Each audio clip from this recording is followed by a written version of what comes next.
glaze. Yeah, it's not a real body. Try the Coke, Albert. It's a delicacy. I can't do that accent from Helen Mirren. I don't know. We'll see. Yeah, we'll Helen see. Mirren. Hi, I'm Helen Mirren. Try that cock, Albert. It's a Oh, delicacy. dear. Awful.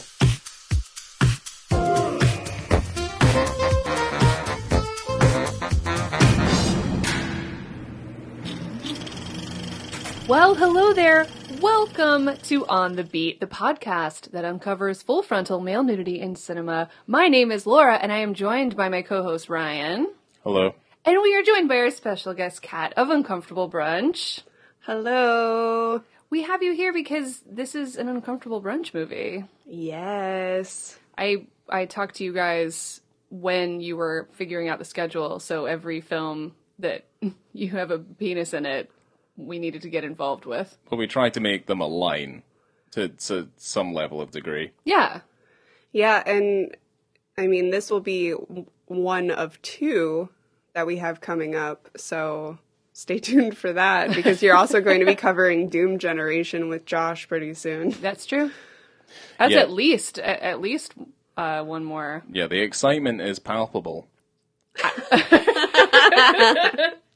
I am excited about this one because Ryan has a thing about our director today, but maybe we're changing his mind. I think I came into the work of Peter Greenaway with like a level of bias when I was younger, which is kind of weird because usually when you're younger and you're studying film, you tend to be like pretentious and you like pretentious things. But then you grew into your pretentiousness? Well, I always felt that Peter Greenaway was maybe too pretentious. But I don't know. I think you kind of have to. There has to be some level of respect and admiration for some of the things that he does. But I don't know if it's 100% my cup of tea. I love that. Well, that's good because we all gathered together today to talk about probably his, I don't know, maybe undoubtedly his most popular film. This is his seminal piece, I would say. His most narrative. Yes. This is the most accessible of his films, probably. That you really can't find anywhere. That you can't find anywhere, yeah. It's not immediately available, or at least the version that we're certainly covering today. Yeah, and I was just reading a little bit about, because I don't have any history with any of his other films, but what is being said about it online is just that this film is a lot less cerebral than his other ones. Yeah. I was hoping maybe, Ryan, you could speak on his past films a little bit, because I don't have knowledge there. He definitely will. I'm just going to interrupt him because I haven't even said the movie we're talking about today. Yeah, we should probably do that. Which is the 1989 dark comedy crime drama art film, ? Well, not really ? I would say it's incredibly an art film, yeah. The cook, the thief, his wife, and her lover. And I'm also kind of like, is there any way that we can abbreviate that so we don't have to say it every time? I say the cook, the thief. Cool. The cook thief. Usually when I've thought about it in my head. Cool. I call it Cook Thief. Yeah, because I did do an abbreviation of it, and it's TCTTHWHL, and I am not saying that every time. No, That's true. It's on the calendar. That is a mouthful. I was wondering what, titty hall. Titty hall. Well, certainly we have. We do have a calendar, and we have like a whiteboard calendar that we put things on. And I'm like, I'm not fucking writing the whole title down. That's not going to happen in a million years. Oh, The dog has escaped. ugh. This film has really quite an amazing ensemble cast that they've put together. Richard Bowringer, Michael Gambon, Helen Mirren, Alan Howard, Tim Roth, Kieran Hines, and I put Paul Russell. He plays Pup, the boy soprano. Oh. Oh wow. Okay. You have more people that you put on your list, Ryan, I know. Yeah, well, I recognized a whole bunch of the folk in this movie who have obviously been staples of British TV and cinema for, I don't know how many years now, like 30 years odd. And I don't know if I want to name all of them. But you've already kind of mentioned, like, Kieran Hines, obviously Liz Smith, who's of the royal family fame. Gary Olson, Ewan Stewart, Roger Ashton Grift, Ian Dury, Diane Langton, Prudence Oliver, Ron Cook, Emer Gillespie, Janet Heffrey, Willie Ross, Roger Loudpack, who's obviously of Oldie Fools and Horses fame. Totally. like a whole bunch of folk in there. And obviously, I'm not expecting you Americans to understand exactly who I'm referring to there when I refer to the shows that they were also in, but... Well, you gotta give us a reference. Only Fools and Horses, totally fine. Yes. One of the guys that I kept looking up was the first officer in Titanic, so that was important. Yes. And he's of your heritage. He's a So he's Scotsman. also a Scotsman. Yeah, Indeed. I mean that's fine. I mean I didn't get to finish the list, but I'm not going to. But let's just put it this way: it's a great cast of British film and TV staples. So while we were watching the movie and I was doing a little bit of research, I found something out about the lover, played by Alan Howard, his name's Michael in the movie. Mm-hmm. Did you know that he was the voice of Sauron in The Lord of the Rings? No. What, the Peter Jackson Lord of the Rings? Yes. Oh, okay. No, I did not know Okay, that. that was really cool. It was really cool to me, guys, because we always bring up things like Seinfeld and Harry Potter, and of course Harry Potter will probably come up at some point because So he was at least two the people from he was Harry the Potter in voice this of film. Sauron, but was he the mouth of Sauron? No. Like that character from the Return of the King movie? No. So he's the indistinguishable voice Of the that's Ring. of the Ring, right? Kind of. So that literally could have been anybody. Yeah, that But it wasn't, yeah. baby. It was the lover. The lover was the voice of the Ring and the God. voice of Sauron. I mean, that's how you get those gigs. You know what I mean? He's a prolific stage actor. When I looked him up, I go, "What's he from?" Of course he is. Yeah, of course he is. Yeah, Stage. we've seen Sauron's penis So many times. a lot of times. Yeah, a lot of times. Yeah, this is primarily going to be incredibly dick thick. Let's put it that way. Dick this thick. episode, yeah. I dick like that, thick. dick thick. Well, no, I lost my train of thought. I do want to point out. That's what you're. We can just move on to something, and I'll come up with it later. I yeah. think we can. Out of Yeah, nowhere. I think that's okay. Yeah, that's all right. As long as you're not too like crestfallen about that particular thought that you were going to put out there.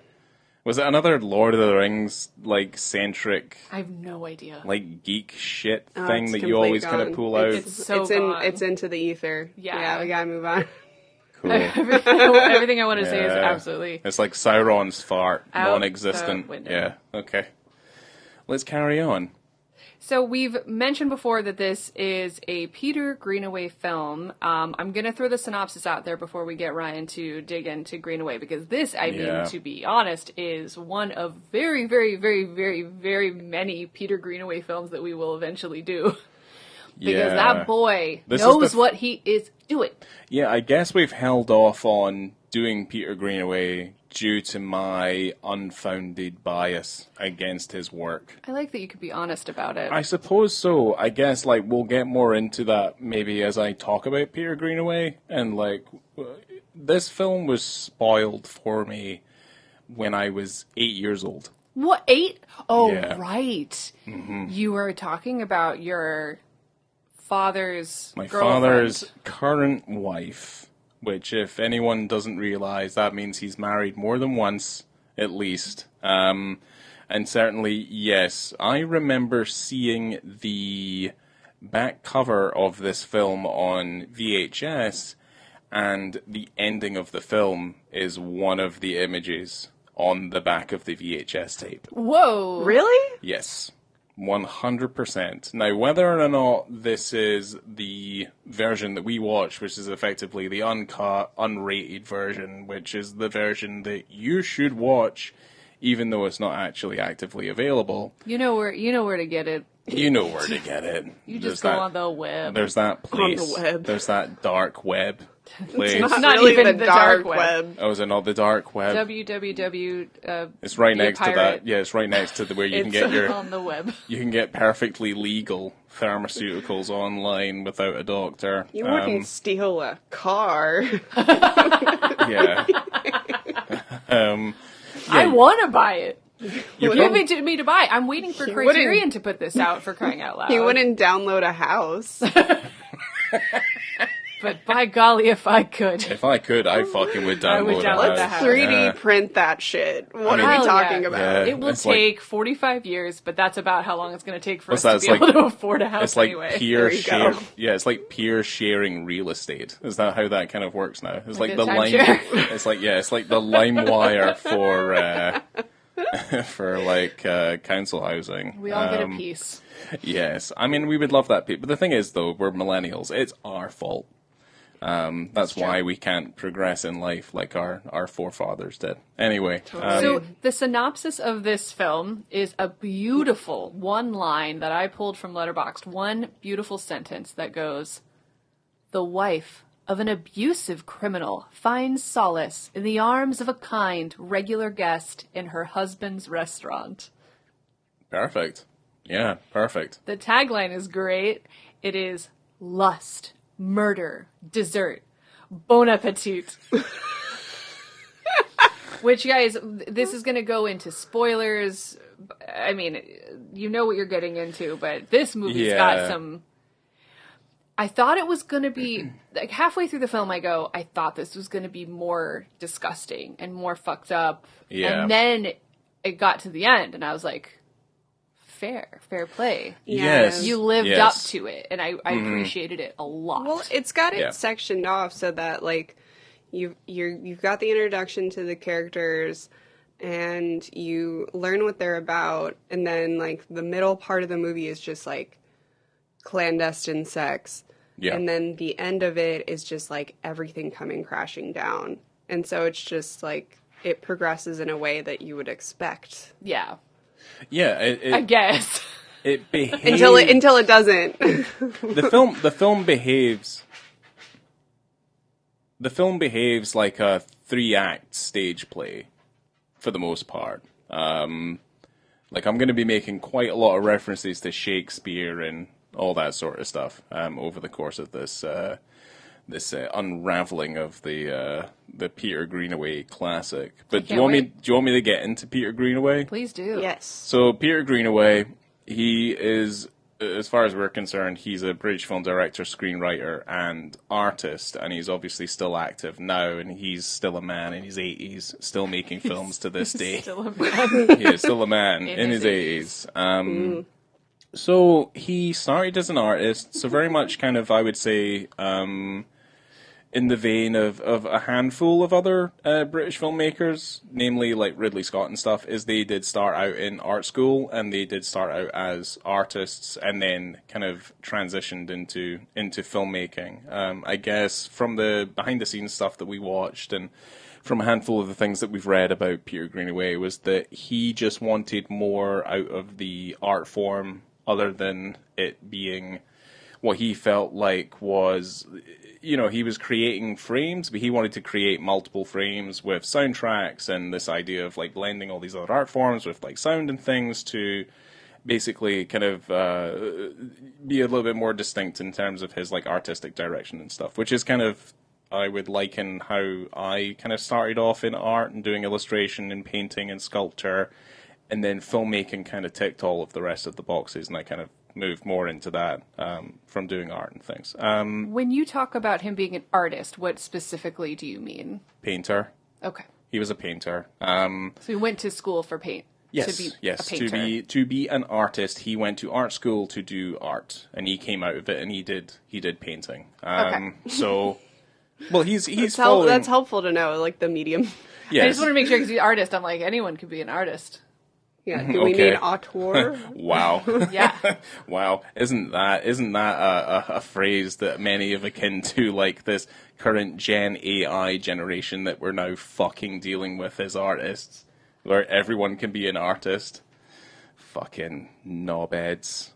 Go on, keep going. Yep. He joins a really long line of filmmakers who obviously incorporate, like I would liken him to say like an Akira Kurosawa, who to slightly more kind of extreme, he did storyboards that were primarily all just like single paintings, and he just wanted to recreate those paintings on celluloid. He did all, I mean, Akira Kurosawa, he did all of his paintings and the storyboards for Ran and these giant canvases that he did like on set and on location. He would just like paint them all really fast, and he'd be like, "We're gonna make it look like this." That's cool. I think that's very cool.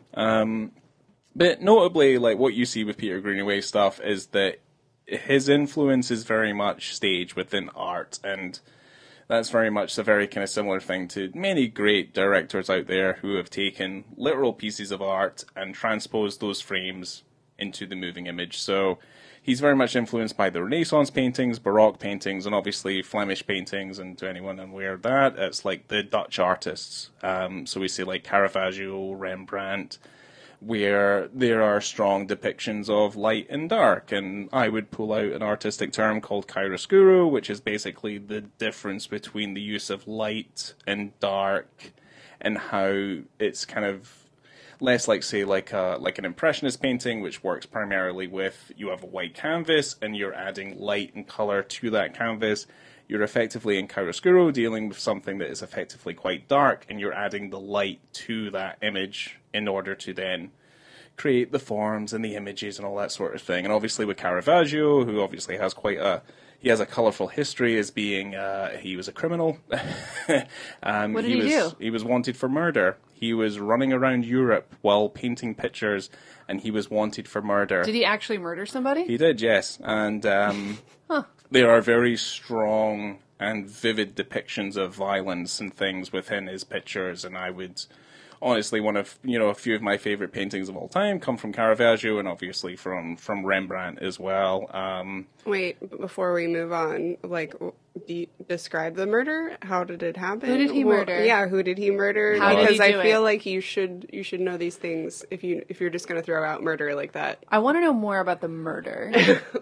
Tell me about Then the murder. Well, I've not told this story in such a long time, but hold on. But just do it off the top of your head. Well, I can't do it Yeah. off the top of my head because I can't. I only know that is the case. So I would have to go back into the notes. I would have to then look for the note and then do it that way. But then Always let me tell us details of murder. That is... So, like, you want to know about the murders. Tell us about the murder. and Murder. His criminal history. Yay! So, so I've got this article here. It's from biography.com, which notes that Caravaggio went to trial at least 11 times.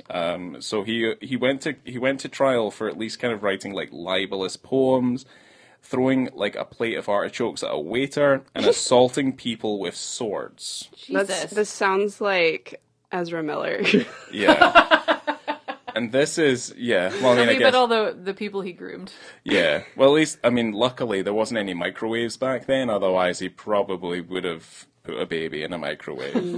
But here's the thing, and this will kind of like seal this up, because otherwise I'd be expecting you guys to then look it up yourselves and have a little bit more of the detail.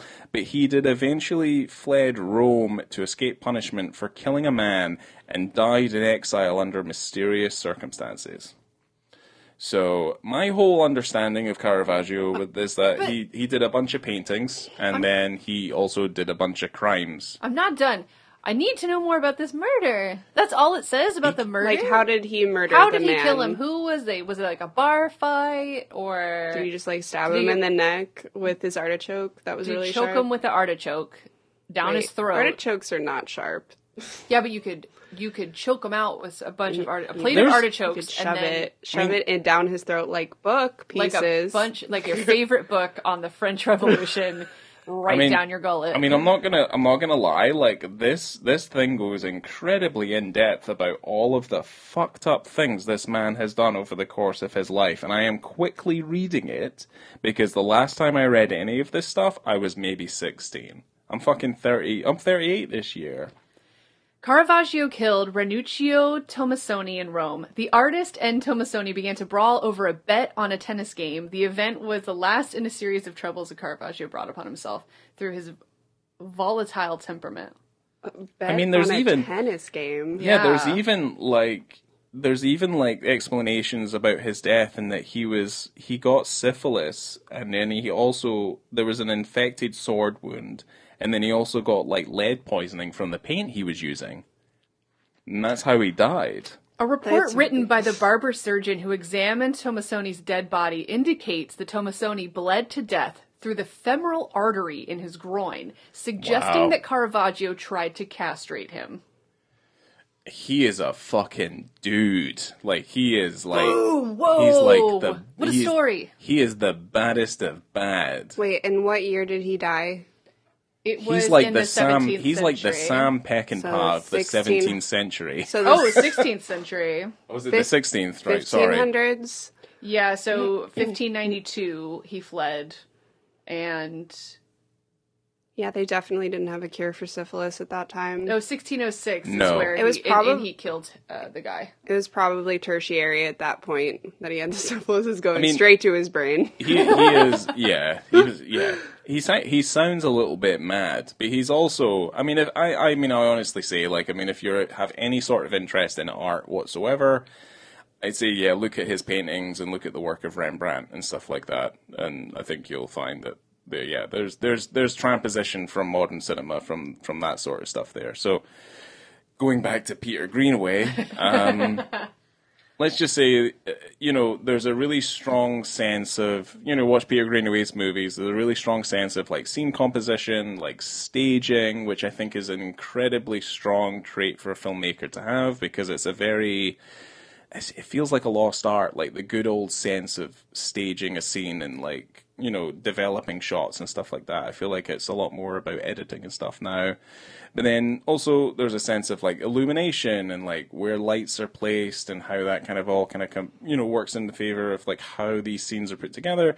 And obviously, there's a really strong sense of, costume and, like, contrast in that nature, and obviously, like, nudity and how humans interact and stuff within his films, and just, again, it's a good sense of design in his films. And certainly I think with The Cook, the Thief, His Wife, and Her Lover, we're going to see a lot of that stuff in terms of how each film, I think each frame in this movie can be analysed and extrapolated quite a lot more, and that the amount of information that it's giving us and, like, how certain things are kind of put together in this film as well. So I think this is a good way to start with, I guess, our Greenaway Odyssey, I suppose. But he's a prolific filmmaker. I would also say that his films, there's a long catalogue of, like, shorts and docs, and he also made, like, a bunch of mockumentaries as well. That is, I don't know, like, maybe 100 films deep. Boy, oh boy. And I would say to you to have a little look at that. But I do have his full feature filmography here. So how many is that? Let's get started. Maybe 20? It's only like 20 films or something like that. I say it again, it's only 20. He's only made 20 films.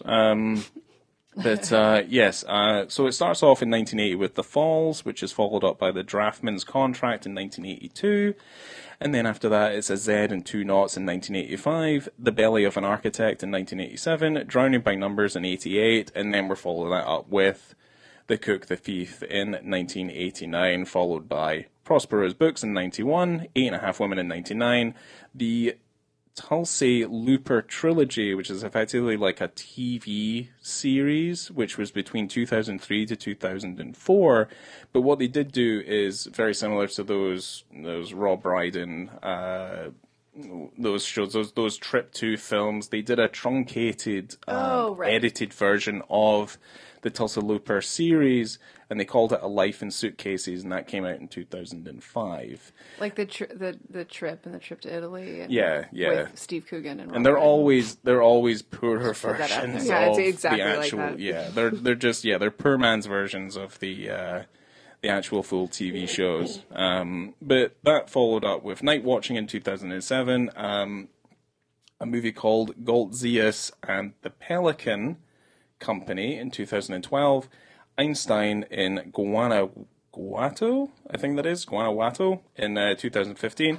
And then in 2022, he made a film called Walking to Paris. And that's his last film at the moment.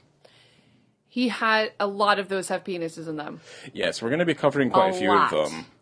I don't know how better those films are in Didn't he do the Pillow Book? He might have done, but it might not be on the list that I've got here. Okay. So it might not have been referred to as a feature film, if that's the case. Well, it definitely is. Either But way, I thought it was because I looked up his filmography on Letterboxd earlier. yeah. And it said I had seen 1% of his films, and one of them was the pillow Pillow book. book, yeah. Yeah, like I say, I took the full list, unless I'm wrong. But when did the pillow book come out? Well, it might also be that he was like maybe a producer or something on it. Or it could have been any of the multitude of things, because he's also worked in TV. It came out in 96. But he did direct it. Okay. Oh, okay. But that was the first one that I'd seen of his, because Ewan McGregor's in it, and he's naked the entire film. Yeah. Not the first time, not the last. There's a big comparison I make to Greenaway in terms of like, I'd say if you like Ken Russell, you'll probably like Peter Greenaway. I for love better or for worse. Ken Russell. Yes, I know you do. I know you do. So much. But I have yet to dive into Ken Russell, but it is an odyssey that I will take soon. You're gonna love it. It's an interesting dive of film. He's one of those the where Ken Russell stuff. It's very love or hate it. Like, that's kind of what I feel about Ken Russell. You're either really into it or you're not. A lot of his really weird stuff is on Tubi. Yeah. Tubi is what Josh calls the Wild West of streaming services. Of course, yeah. He showed us that Chinese produced as in like Trump versus the fucking like aliens or The something. Illuminati. Yeah. And it's like Trump comes back as like a Chinese clone. He fights the aliens and the fucking Illuminati and shit. Oh dear. Yeah, there's a whole bunch of trash on there, but also, funnily enough, even to like my kind of feelings on the whole thing is like, if you want to watch like TV show animes from like the late 80s to the 90s, Tubi is the place to go. Tubi's amazing. Yeah, It really is. Like, I'll deal with that's a service I would pay for if I didn't have to watch ads. Yeah, this podcast is not sponsored by Tubi. It should be. It should be. I will reach out to the people at We Tubi, fucking and ring I its will. praises every week. And I it's love like, Tubi. Yeah, we ring its fucking praises. We should be getting money from Tubi. They're just like, fuck I'll reach out. you. I'll reach out. Don't worry. They're like, fuck you. We don't have to fucking do shit. All right, do we have any additional insight on Greenaway before we like dive into this? I have so much stuff to talk about even before I have stuff about the film. Oh my god. My only kind of About the story of the I feel film. like you guys are edging me.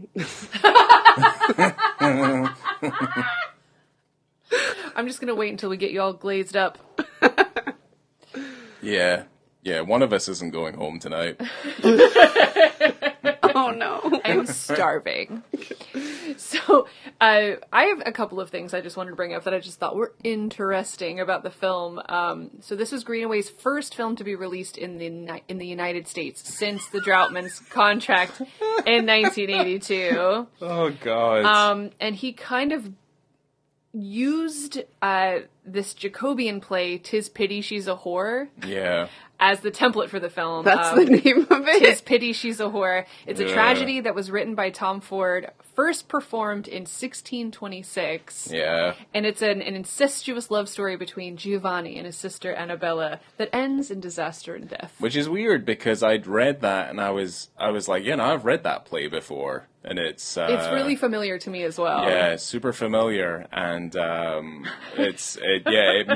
it makes sense for how structurally this film is put together. Yeah. Wow. Definitely. Yeah. Well, yeah, it's definitely has notes of stage theater, and the way that it's shot, it feels like the camera moves around versus having quick cuts. There's a weird thing that I felt about, and I don't want to like pander to, let's say our in inverted commas modern audience, but when I was watching this, I was like, this is like a no holds barred, like harder to stomach, like stylized Wes Anderson sort of stylistic kind of idea here. Like the way that the camera moves, the way the lenses are. Like I feel like a lot of his stylistic traits, love him or hate him, as it were, come from the kind of the Greenaway aesthetic, I would say. Or at least that's kind of how I felt. And I'm not someone who really likes Wes Anderson that much, but you can tell from the fisheye lenses and stuff that he was using that yeah, he obviously kind of takes a little bit more from from Greenaway than I think he would ever hope to admit. But yeah. Thoughts? Kat? I find it interesting you noting this.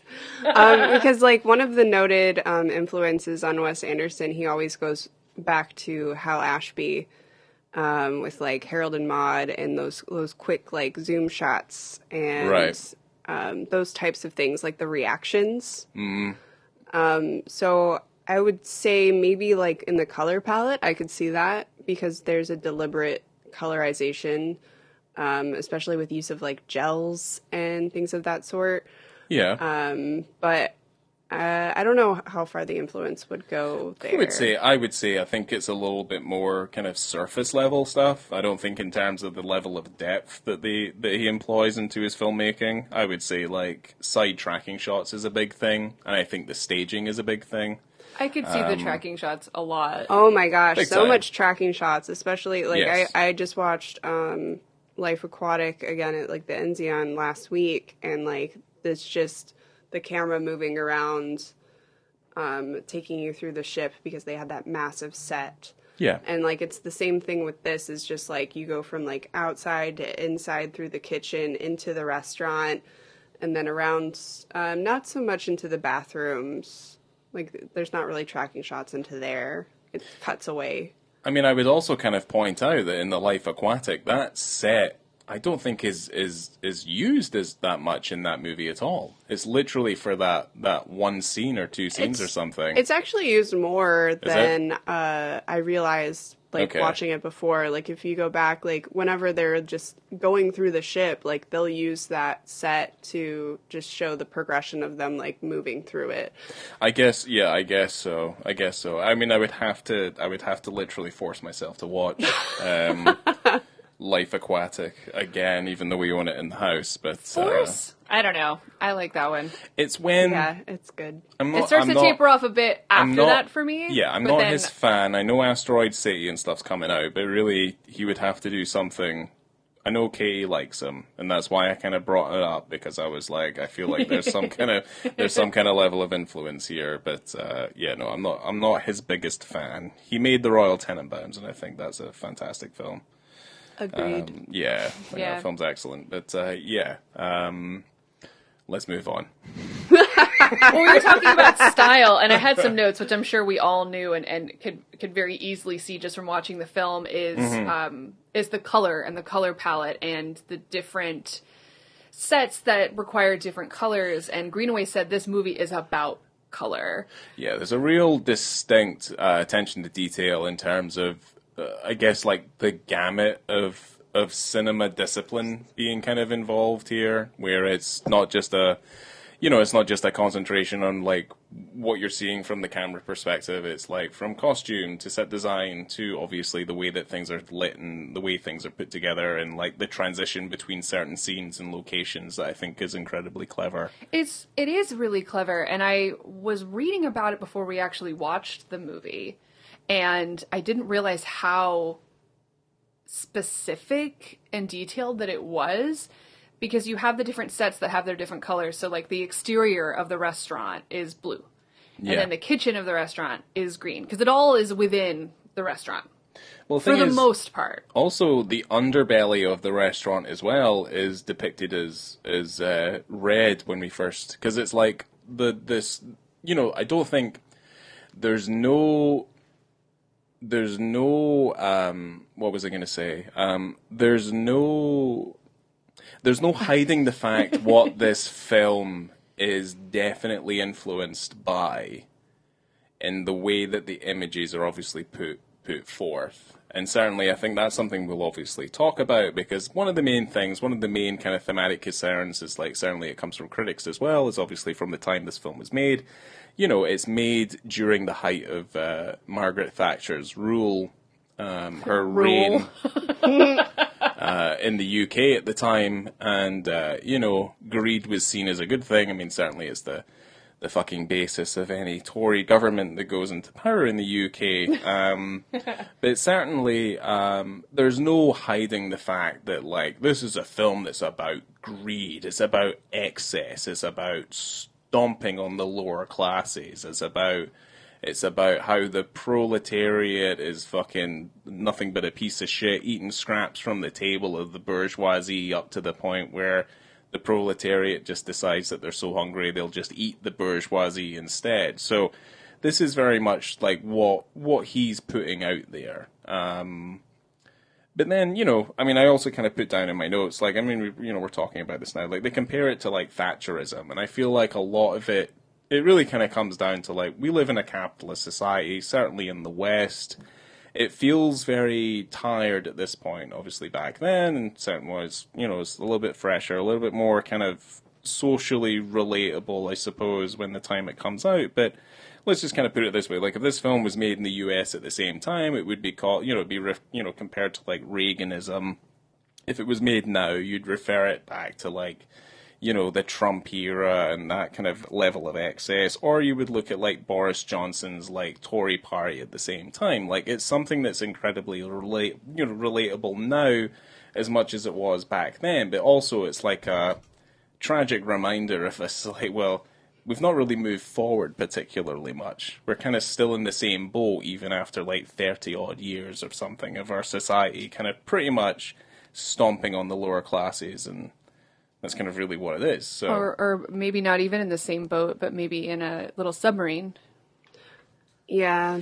I guess so. Getting crushed in the ocean. And I think we're probably worse off than we were when this was made, because, like, that was the beginning of our downfall. Well, because, you can, comparing it to Reagan, like, Reagan kind of destroyed the middle class by the whole trickle-down economics in the U.S. And so, like, we're here because we haven't eaten the rich yet. No, but here's the thing, is, like, eat the rich, I feel like, is a very kind of... It's a kind of tropey, memey sort of term, but then I also have seen more recently, it's just kind of like, we don't need to eat the rich because the rich are doing a very good job of eating themselves. Are they? I think so. I mean, they can keep doing it. Not all of them are doing that, and I feel like... No. Yeah, I have a lot of thoughts. I think, this is probably a deeper conversation than it is. I want more money. That's what I want. Isn't that what it's all about? Well, I would like to pay less taxes for being, like, someone who is not even really... I'm, like, middle class wage, maybe, but I am barely getting by. Like, why? How does that even make sense? Yes. Yeah, no, for me I would agree. I don't think it's a case of wanting to have more money, but you want to feel adequately compensated for what you're doing. I think that's all I've ever yearned for, and it's still out with my grasp. So. Yeah, and minimum wage should be a living wage. End of story. Oh, God. Yes. Absolutely. Yes. Otherwise, we will literally start eating each other. I mean, I don't know if anyone really fully understands that, is that we will start eating each other. The tipping point is nigh. It is coming. It is coming. But, do you want to hear more about the colors of this film? Yeah, let's... Oh, wait, could I go through, like, my notes that I have on the color palette? Yes, of course you can. So I wrote down, I was like, color palettes: restaurant, red; kitchen, green; bathroom, white; outside, blue; book depository is brown and earth tones; hospital is yellow/beige. And those are the only two that are outside of the restaurant, is the book depository and the hospital. Yeah. Yeah. There's some lovely little visual flourishes which have no sort of rhyme or reason, but I like the fact that they're there. I think there's a shot in Blade Runner where... Okay, so hold on. There's a scene in Blade Runner where Deckard first meets Rachel, and he does the Voight comp test, and she's coming out from the window, and you can see, like, a shimmering effect that's, like, just happening, and they're just like, what's that there for? And it's like, no, it's just nice. We'll just put it there. And the same shimmering effect is when Helen Mirren finds, what's-his-face, Michael, after he's been murdered. And there's, like, this weird, watery, shimmering effect that just kind of happens. That does happen. For no other reason, and it's not explainable, but it's certainly never out of place. And you're quite happy with the fact that you're like, oh, isn't that nice? Isn't that a I lovely did thing to notice see? that. I think I kind of looked at you, but I didn't say anything. I was like, oh, that was weird. But I think inside my head, and I don't think I wrote it down because I was like, I'm going to remember that. I'm going to be like, I'm going to make a Blade Runner reference today. Anytime that you can. Well, it's also the anniversary of that movie by, what's it 41. 41 years? Mm-hmm. Holy shit, the greatest film ever made. Anyway, carry on. The thing about the color palettes that's so interesting as well is that it's not just about the set, but every single time one of the actors moves through one of the rooms, their color of their costume changes. Their wardrobe changes, but it's the same exact costume. Well, it's so like that took me by surprise because I did not remember that the costume completely changes. And so whenever she goes into the bathroom for the first time and it's completely white, I'm like, wait, did I miss something? Like, is this a different day? Like, right. Is she, like, did we jump timelines? Like, what is happening? And then, like, oh yeah, it's just the same outfit, but in white. And then when she goes back out into the restaurant, it's red again. And it might have something to do with, like, moods. Yeah. Different types of moods and colors meaning different things. I mean, that would make sense too. Yeah, absolutely. Her cigarettes also change color. They do, yeah. I didn't notice that. The papers around the cigarettes change color. Because when she's in the hallway, after she comes out of the bathroom, the skins are red, and in other times they're also green. And then she's in the bathroom, and they're white. They're white, yeah. So there's a really nice attention to detail. And I mean, none of it ever feels out of place. And I do understand, like, the minute it does happen and you notice it, it does feel slightly jarring, where you're just kind of like, huh. But then you kind of just take it on the chin and you're like, well, everything up to this point has been so fucking mental. Like, it really doesn't matter to me exactly if this is meant to make too much of a way of sense. Yeah, I wanted to talk about it being fucking mental. Yeah, you know what? And you're absolutely right. I have a lot of like interesting notes about just the artistry and this and that. But I want to talk about this chef getting dog shit shoved in his mouth and all over his body. Was that a chef? We had to watch it a couple times, and I'm pretty sure that they said he was like a chef, but he wasn't doing a job or something. So he's replaced by Borst? Yeah, by whatever his name is, Richard. Richard Borst is the chef, cook. I don't. Yeah. Am I wrong? I thought that's what I gathered. There's no kind of proper explanation in the film as to what that is, but he is a cook. And for whatever reason, he's maybe just cooked something wrong or not to the Gambonators' liking, to the point where Gambon and Tim Roth and the whole fucking litany of folk that he has under his spell just humiliate this man to within an inch of his fucking moral life. Like, he is fucked by the end of this moment. The movie opens with them, like, stripping this man down, and we see our first penis in the film 3 minutes in. Yep. And then they're smearing dog shit all over his body into his mouth. Yeah. And then there's these 2 trucks of meat that are just sitting outside, and it's not really clear if they're like refrigerated trucks, and we find out that they're not.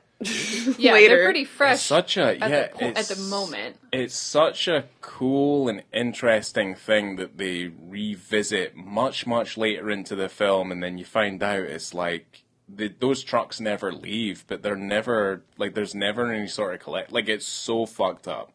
It's so unbelievably fucked. But this is the opening shot of the movie. The movie starts off with a bang, pretty much. It's the initial credit sequence. There's this long jib shot from, like, what I would say is, like, the underbelly of the restaurant, where it's a bunch of dogs, like, eating discarded meat, and then it jibs up from the city underbelly, and then we see the Hollandaise, which is obviously the restaurant. But it always looks like it's an unfinished, like, front of the restaurant. Like, it's always covered in it's like scaffold, but then it's also like sheets of plastic and stuff that are over the top of it. And obviously there's like wind machines, because it's all sets and stuff. It's all wind machines, always, like, it's all fluttering, it's all making noise, it's all kind of like looking cool and stuff like that. And then these trucks show up, then a car shows up, And then obviously the moment happens with this chef that they strip off naked, and they immediately cover him in dog shit. Yeah, it's like a really chaotic beginning, and it's hard to adjust. Like I feel like going into it, you're just like you're thrown into the middle of this chaos, and you have to be like, oh, there's a lot of Cockney happening, and this man is getting stripped down and beat up and smeared with, it kind of looks like chocolate, but I'm guessing it's dog shit because there's dogs in the proximity, and it's just like this whole thing, and then just like the aftermath of it is just like this swarm of thugs, like they finish what they're doing and they go inside, and then the rest of the staff just, it's like a normal day. They come in, the guy who's completely naked, covered in dog shit, he wanders in, and then they hose him down and help him like cleanse himself. But it's just like, that's when you get a moment to breathe. That Cockney type accent I cannot do. Oh my gosh, so much Cockney. There were so many things that I missed the first time I watched it because I am not very good at picking up on Cockney. And then like the second time I was like, oh yeah, that's what happened. That was what was happening here. Because like some of it is just so like chaotic in the beginning. And they talk so fast. There were times where I said in the beginning to Ryan, I wish this had subtitles. And it's not because I don't understand. It's because they are speaking so fast, and I feel like I need to catch up. Yeah, because I'm trying to take everything in. And it's like... It's insane. We watched it a few times. We when did, we first started to... it, because our dog, as we've talked about before, hates other dogs on the screen. TV, and especially when the dogs on the screen actually are fighting. There's an actual dog fight happening on the screen while a man is being stripped naked by thugs. Yeah. Again, covered in poo-poo, which was chocolate mousse. You're right. It was chocolate mousse. Yeah, that's what it looked like. But it was poop. It was dog poop. Tim Roth is dressed like a fancy pirate. And then Michael Gambon gets the dog poop on his hand and slaps Tim Roth in the face. And he gets poop on his face. Yeah. And then Michael Gambon, the head gangster, pisses on the chef. Yeah. And I forgot. Yeah, he pisses all over him. He says he needed a drink. Neither we drink. It's a wash down down his Albert dessert. Albert is the gangster. Character's name. Yeah, Gambon. Yeah, Michael Gambon's. I mean, is this not like his seminal role? Really? I mean, this might be his greatest role. It's probably his greatest role. But no one will remember this. It'll always be Harry Potter. No, it's the problem is like it'll just... Well, what do you mean? Like it. In Harry Potter, he plays the replacement from... He plays Dumbledore for most of the films. Because he replaced Richard Harris after he died. Yeah, okay, well... I would rather he's not remembered for that. Well, he would rather be remembered for that. Yeah, well, I know I don't have a choice. Yeah, until they make this available on streaming platforms for people. That's when people will actually watch them and like know about them. Yeah, because this is all like, he's like a machine gun artist. Like he never stops talking. No, he doesn't stop talking throughout the entire film. It's like 2 hours of just Gambon just riffing like fuck, like crazy Cockney gangster stuff. Yeah, and it's kind of an endurance test with that because you're just like, okay, there's a lot going on, there's chaos, and this guy is just like being really foul and just talking and like fucking with everybody. Like he's always in people's faces and like pouring stuff on his wife's food. I mean, how many people can say they've slapped Dame Helen Mirren in the face with a menu? Oof, when that happened, I was like, holy fuck. Because it even looked like it took her by surprise when it happened. Yeah, because I was just like, oh, shit. I mean, he punches her in the stomach. Yeah, he fucks her up. He slaps her in the face. Everyone's getting beat up, like little kids are getting beat up. There's the belly button. No one's safe in this film from the Gambonator. He's quite horrible. He might be one of the worst characters I've ever seen. Yeah, he is one of the greatest screen villains of all time. Yes, like he's agreed. Just, And He's amazing at it. And it's like, Yeah. I kind of liked him too, but he is a horrible piece of shit. I mean, I'm gonna put myself out there and say, like, he is effectively the main saving grace of this film, because I don't know who would replace him in this film in order to deliver a better performance. Yeah, I don't know. Like, I don't really know who that person would be. I couldn't imagine someone else carrying this like he did. Well, it's interesting because it was something I wasn't going to bring up but then I mentioned it to Ryan. He goes, you should talk about this. So the 4 title characters in the film were named after the actors that Greenaway actually originally intended. So Richard the Cook was for Richard Boehringer, and it was the only original choice that actually was cast. And he's very good. Yeah. Yeah, he's very good. Albert was named after Albert Finney. So, Which, yeah, I also think it might have been a really good choice, but I'm also not particularly interested in seeing the Albert Finney version of this character. Georgina was named for Georgina Hale, which was his wife. Yeah. Wait a minute. No, it wasn't. Georgina wasn't his wife, but it was for Georgina Hale. Sorry, I got confused with wife. Yes. And then Michael was named after Michael Gambon. So Michael Gambon was originally intended to play the lover. Yes. But then ended up playing Albert. Oh. So, yeah. Kind of weird. Yeah, so there was, I mean, I like the fact that Greenaway had the balls to just be like, well, these are exactly who I'm writing these roles for, and then he was expecting to get them. But then they ended up kind of swapping roles and stuff like that. Except for the cook. Except for the cook. Cook. But then the cook's like one of the best character actors in the film in general, and then obviously Gambon just brings a fucking tour de force. And whether or not you love or hate, like Helen Mirren, I think Helen Mirren does a very good job. Who hates Helen Yeah, Mirren? I was gonna ask. I don't think I've ever met anyone who doesn't like Helen Mirren. I mean, You know what Ryan said to me? You weren't here, Kat. I don't know Ryan if we can said, repeat that story, because I can't say that and put it out there, and then I might get in trouble. You're not going to get in trouble. I might get in trouble because Don't even say it, because I'm gonna cut it out. I'm gonna cut it out because well, wait, right, okay, I'll tell you the story. So here's I used to work at. What the hell? I was like, I'm just going to give you like a very brief glance of what he said. That's not gonna bite you in the arse later. I don't have a problem with Helen Mirren. Thanks, Katie, because we are going to cut this out. I can't put this out in the general public. I can't do that. You do realize that the way that I said it was perfectly it's like fine, vague. right? Keep it vague. Yeah. I guess not, You yeah. definitely didn't need to go that far. So That's fine. you can keep in a little bit because it's No, funny. No specifics.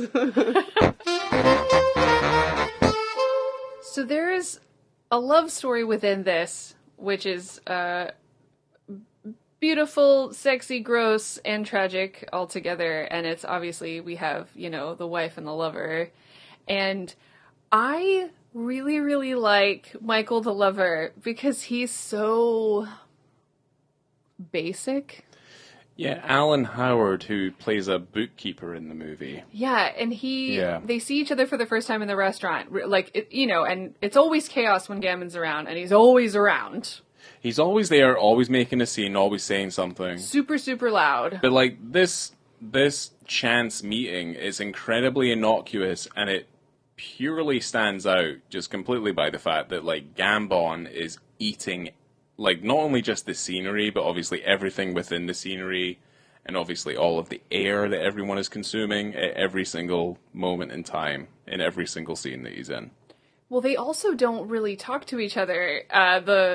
The wife and the lover, I think it's like half an hour into the film or later. Don't they have that conversation together? They do, yeah. They don't talk to each other until Gambon introduces them. Like he forces Michael to come over and introduces him to Georgina, and then afterwards they have that conversation. They're like, oh, he introduced us, like this is the first time, like he broke our silence. There's also this beautiful little self-referential moment where he's talking about a film within the film, where he's like, that character did not talk until 30 minutes into the movie, which is, funnily enough, 30 minutes into the 2-hour cut that we watched, which I like. I like the fact that a film can be that self-referential about itself.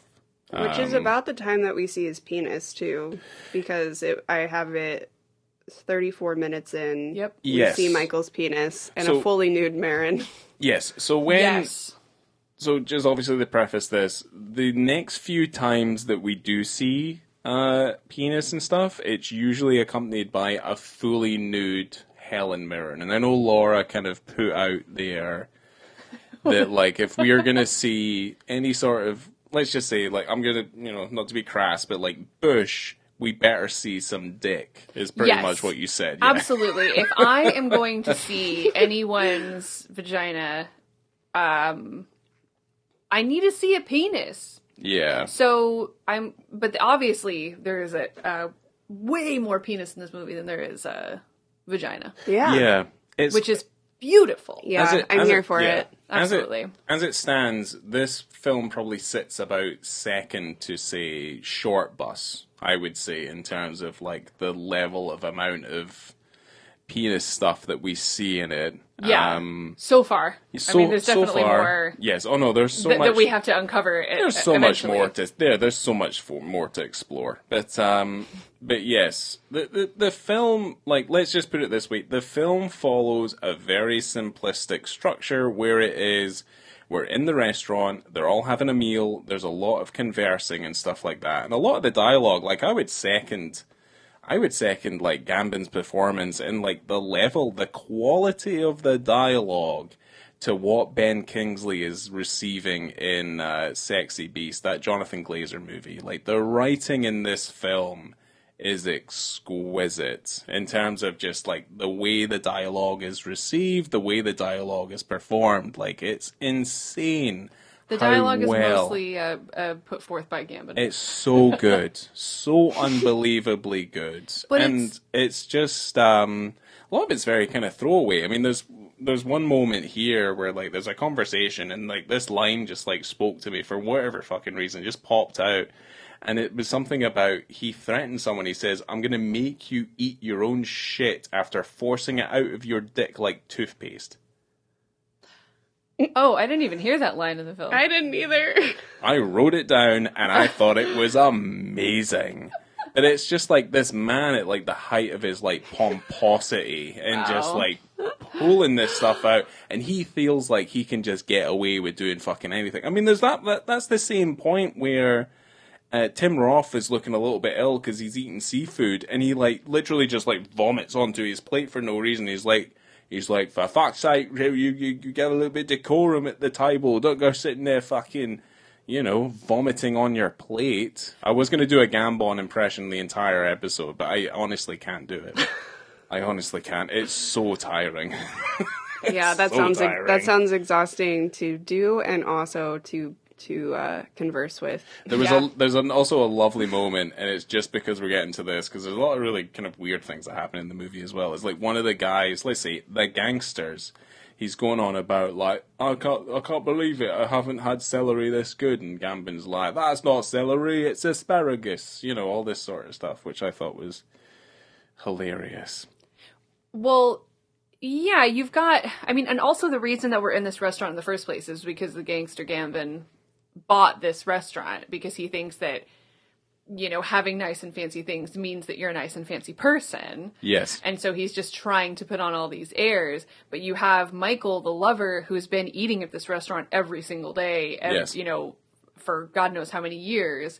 And so, the reason that he's meeting Helen Mirren in the first place is because gangster Gambon bought this restaurant. Yeah. So immediately, like, day one, the first night, I assume that they're eating at this restaurant, the gangsters, is when Helen Mirren clocks this bookish dude hanging out in Yeah. the corner that's been there, for years probably, Yeah. hanging out eating dinner and reading his books. reading his books at dinner Yeah. alone. in 'Cause- his yeah. very brown earth tone suit. Yes, his brown blazer that he never doesn't wear.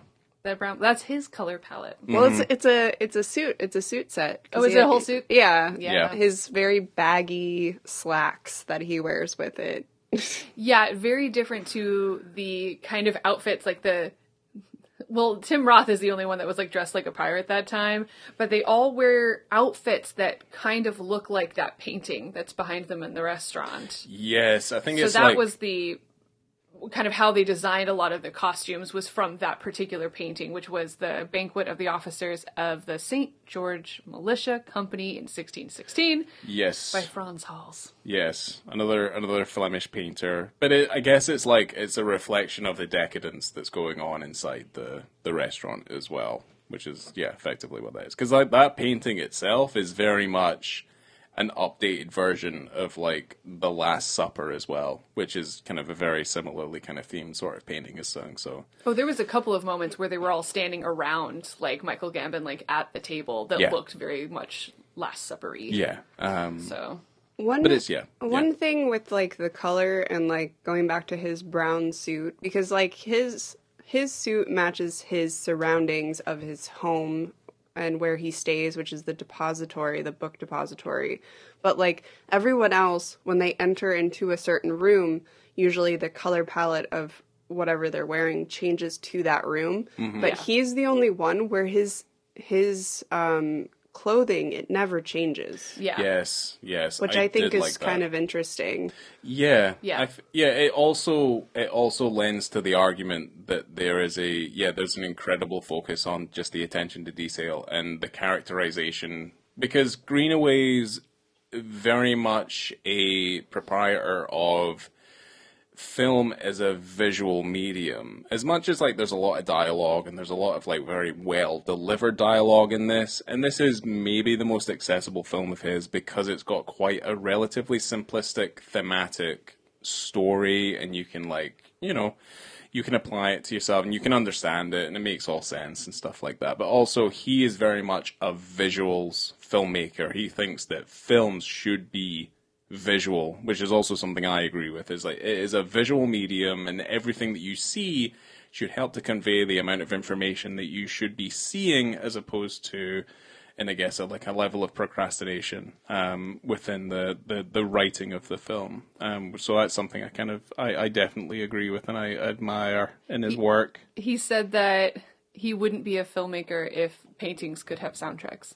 Yes. Basically. Yes. That's not a direct quote, but roundabout that.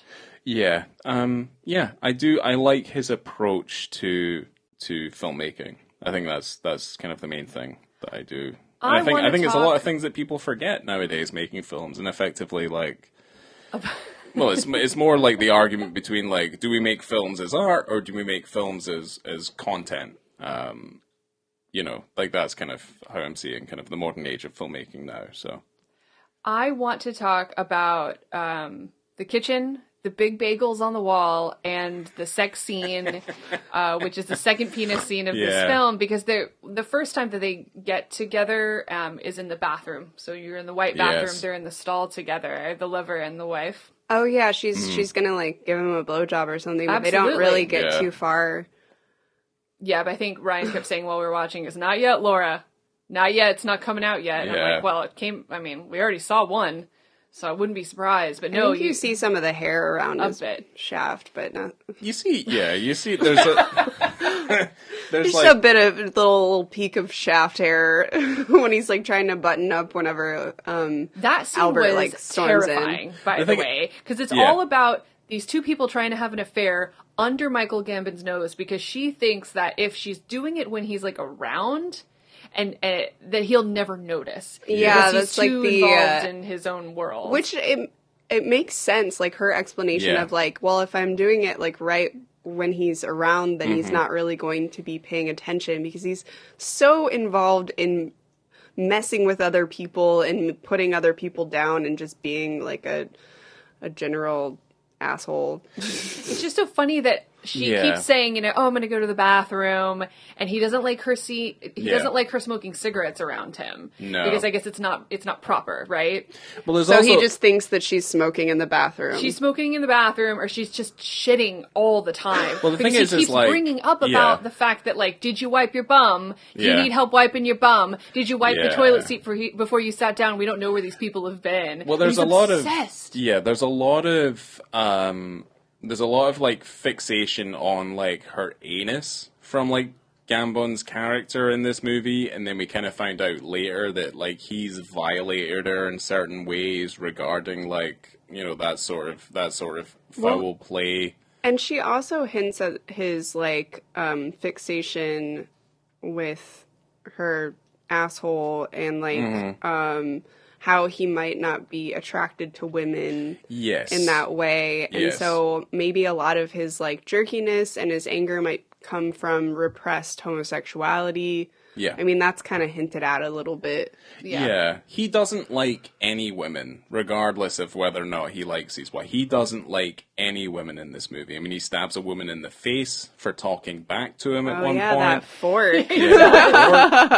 And he has no time whatsoever. He sees women as, like, secondary in the human race. Like, he just does not like women generally. Well, they're merchandise, and he called Helen Mirren basically his property. He's like, you better not be touching yourself. That's mine. He refers to her as, like, an asset, not as a person, effectively. So in the scene, whenever like he drags Pup outside, Pup is the boy the wee singing boy who likes to sing soprano While washing the dishes. Which, side note, one of my favorite things about this movie that I, like, remembered from watching it before was, like, I want to watch this again because of the little albino boy Yeah. who's, like, singing soprano.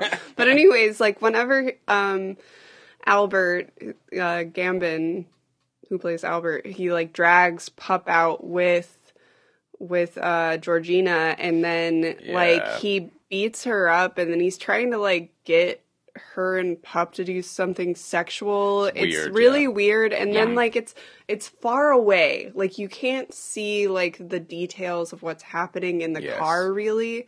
But it seems like he either rapes her, or obviously he's abusing her in some way, because then she has bruises in the next scene. Yeah. But I wanted to know if y'all thought, like, that was, like, a rape had happened, or what had occurred during that. I mean, I hasten to use the word borderline whenever kind of referring to anything that might be distinguished as rape. But for the most part, like, what you do see is that he beats the living fuck out of her, and she has bruises all over her body in the next scene. But yeah, I mean, what we're dealing with here is, like, he beats her black and blue, and he abuses her, he violates her. I mean, he's probably raping her on a nearby daily basis. Well, she goes into detail about it, like how there's objects that are in their bedroom, and if she wouldn't insert them into herself, then he would do it. Yeah. And so she was like, well, it doesn't hurt as much when I do it. Mm-hmm. And so, like, that just shows, like, the kind of world that she's living in. Yeah. But she also, whenever he introduces Michael to Georgina, she, like, starts pushing the line a little bit by saying, like, oh, I see a gynecologist, and she starts talking about, like, she hints at, like, the abuse causing miscarriages, I think.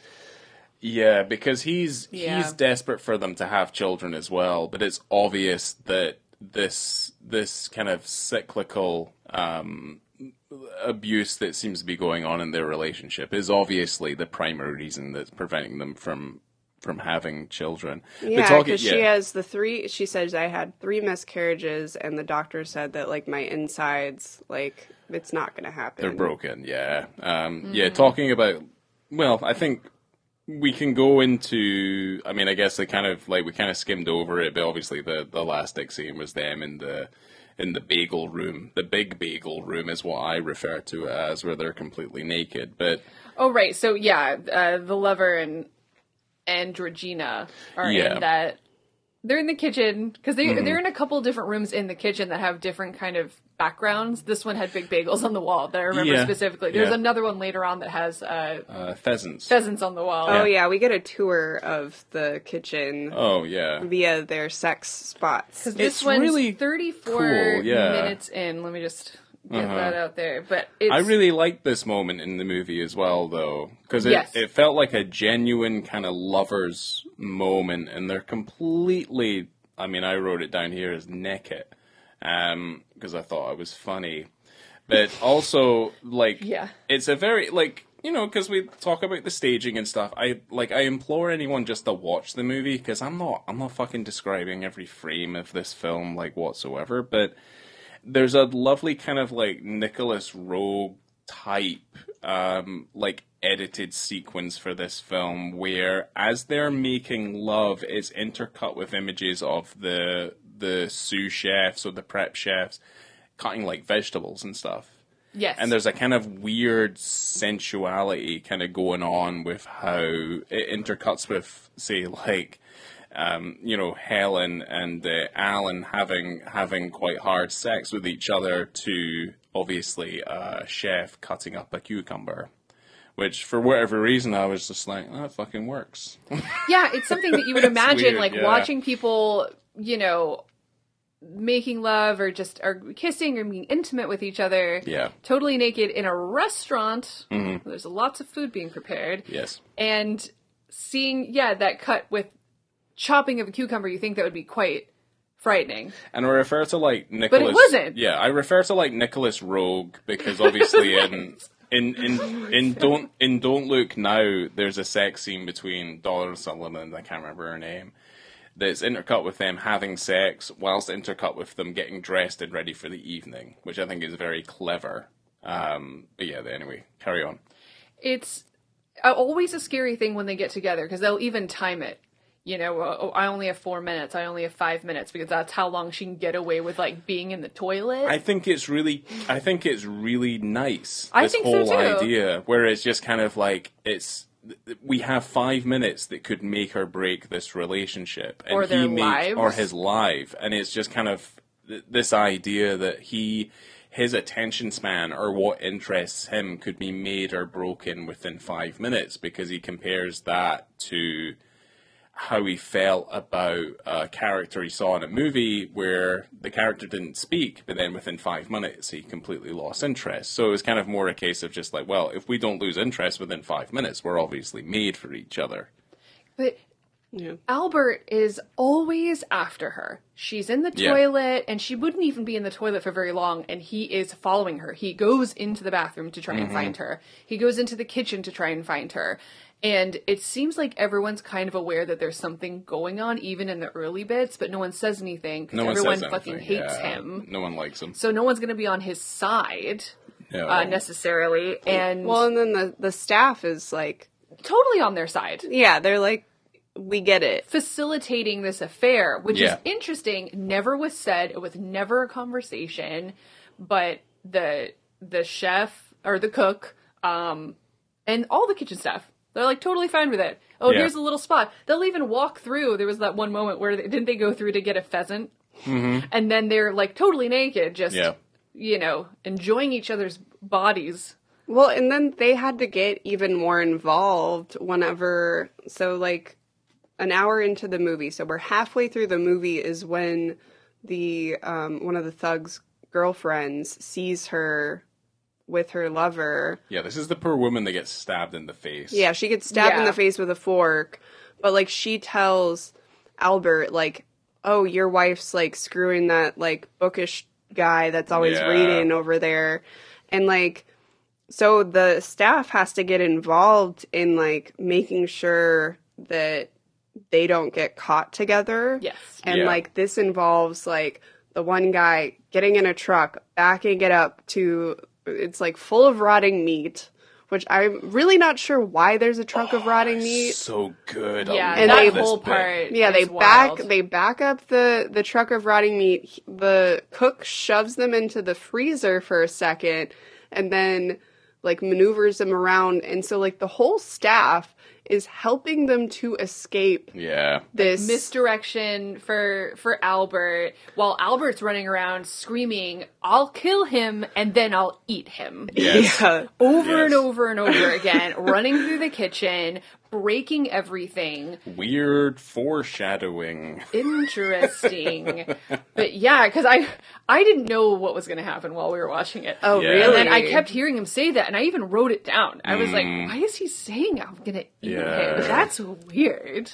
The thing is, that's a crazy thing to say. I'd seen It's a a very odd threat to It's me. it's an odd threat. It's also they probably do- one of the most intimidating threats. It's also it's maybe less intimidating than what are you going to do about it? Well, they do talk about it earlier in the film. Is Albert is when he's threatening like Tim Roth. It's Yeah. like I'm going to make you eat balls. Like I'm going to make you eat someone's Like balls, bollocks and stuff. You yeah. know. Yeah. And so there's talk even early on about eating. He makes really strange threats. Very weird threats, but it's also kind of like it's this shroud of homosexuality as well. It's like he's going to eat this dude, he's going to eat your balls, he's going to cut off your dick, he's going to do all this sort of stuff. It all gets a little bit gay. It all kind of adds to his character as well from the things that we spoke about. Well, it's also like it plays into his character of like wanting to own other people. Yeah. Yeah. And so like yeah. I think the ultimate like owning someone else is eating them, consuming them, so Yes. then they won't exist anywhere else. Yeah. Yeah.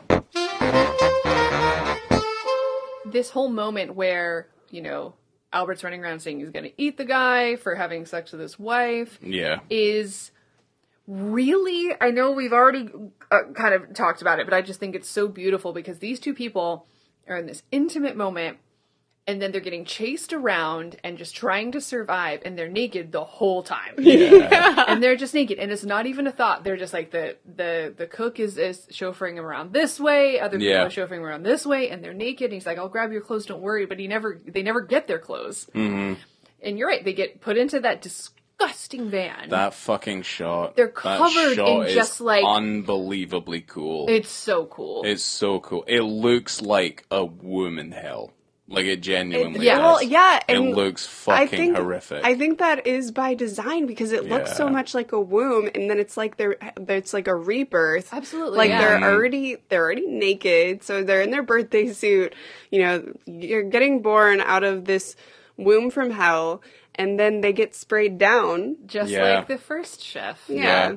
And this Yeah. is also effectively what is the third penis scene. I don't know if we're counting the last scene as being a penis scene as well, but this is Well, it all kind of goes This is a together. real scene. Yeah, it all This kinda is goes about an together. hour 18 minutes in, hour 18, hour 19. and they hose them down after coming out of the truck. And I don't know what it is about these trucks, but we are shown the degradation of these trucks over the course of the movie as well, because these trucks never leave, obviously, the front of the restaurant. And there was this weird moment kind of earlier on, and I put this down in inverted commas, it's like surreal imagery, but there's like a woman sucking on a giant ice cube, and there's like pig's heads and stuff like behind her. So obviously this is the same truck that obviously they get stowed away in. Do you wonder if it's because he's like a new restaurateur, because he just took over this restaurant, and it looks like he's changing the name, right? Yeah, He He has all those the- neon signs. He's going to change the name of the restaurant. Yeah, he was Yeah. gonna change it to his name and the cook's name, right? Yeah, Yeah. you're right. Yeah.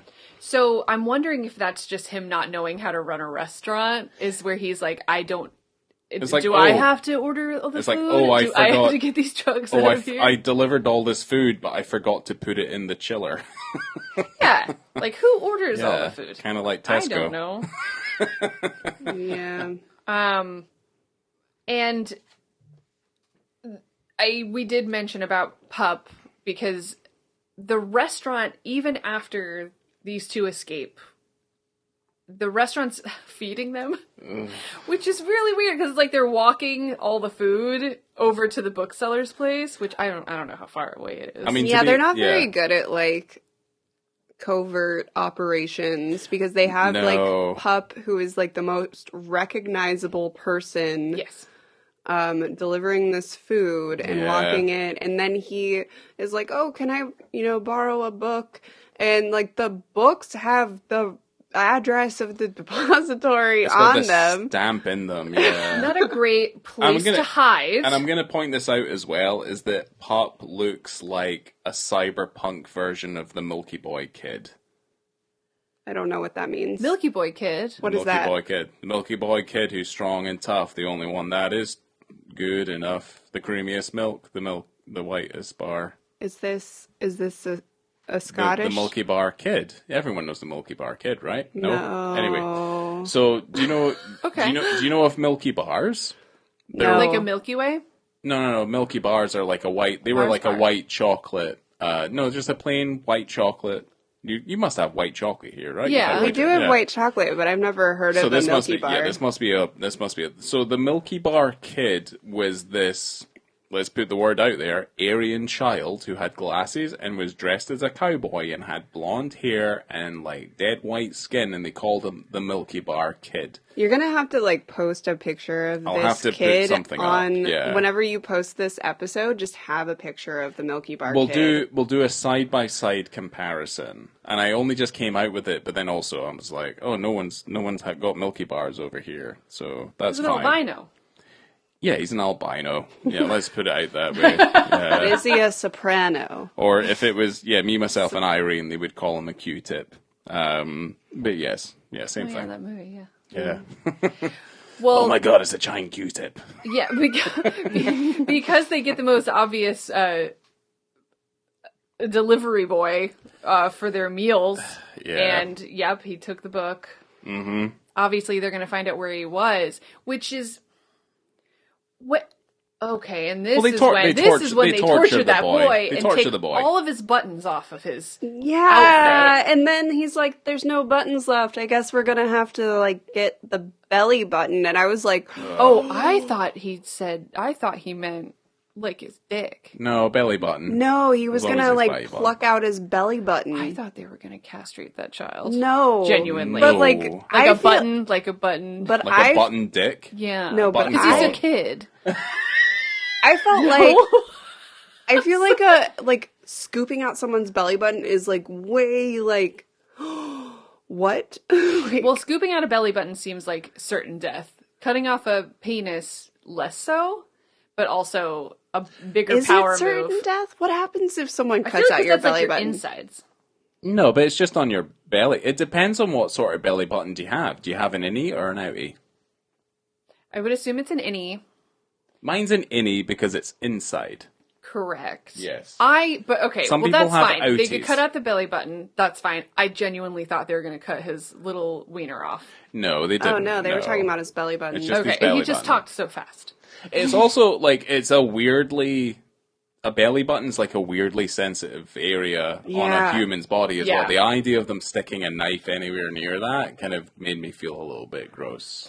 Well, that whole thing is very upsetting. Just Yes. this young boy who's so scared, Let's and just he make has all sure those that buttons in his mouth. Let's just make sure that you know it's incredibly upsetting It's to watch. very upsetting. It's And then not the kid funny. passes out because he's so scared. Well, He and does, yeah, also he's like petrified. he is the most innocent thing in this movie. Like he is Yeah. this Oh, yes. little angelic boy who doesn't do anything to anyone, and he just likes to sing soprano while he's like cleaning dishes. Like Mm-hmm. he doesn't do anything wrong, and then he gets tortured. Yeah. Yes. He's doing something nice, and then I mean, and then he's- Michael, our lover, knows he's doing something that he shouldn't be doing. yeah, He's doing it for love, I But here- assume. But here's the thing: there's also this gradual change in attitude towards Gambon, where even his like henchmen realize that he's going further than they would be expecting to. So they Except for Tim Roth, they who's do like, start- whatever, man. Tim Yeah. Roth is I'll climb the mountain with you, sir. Like I'll do whatever I need to do. Even though he treats him like he treats him worse than any of the other ones, other than Helen Mirren, obviously. Yeah. He treats him like a fucking piece of shit. Well, it's because it's like his little like protege who's gonna follow him no matter what. Yes.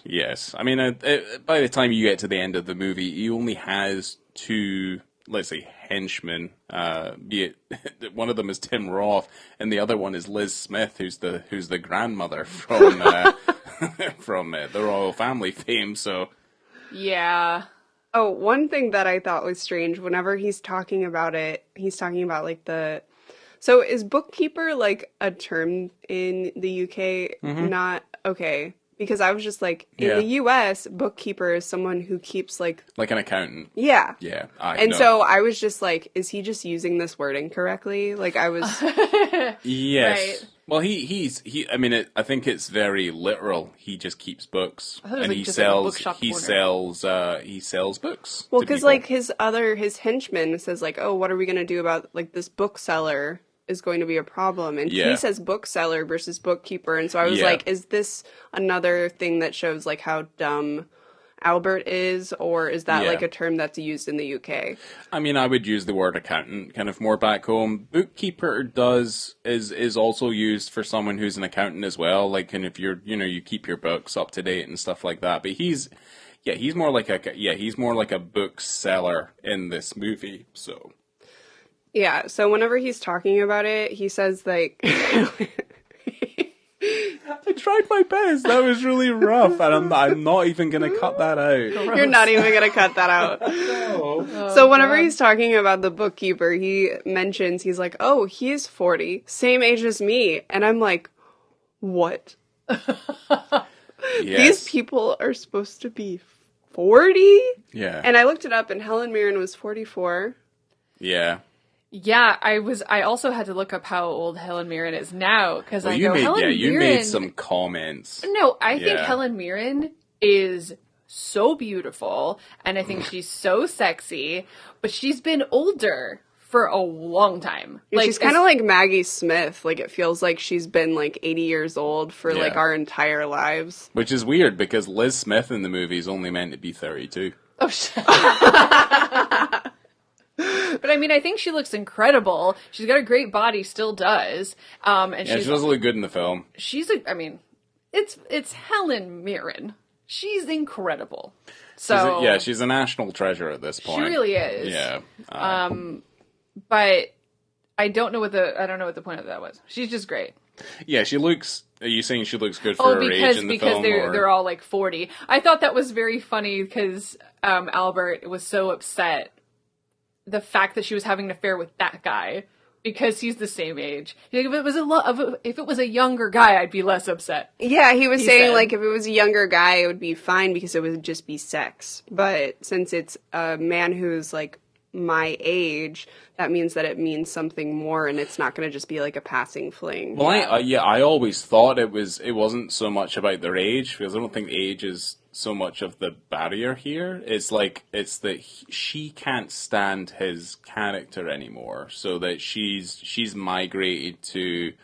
I mean, I guess in like Gambon's mind, or like his idealization is that he's a smart man. He's like a well-dressed man. He's kind of like this, as opposed to obviously his idealized sense of who Gambon is meant to kind of be in the movie. A lesser kind of individual.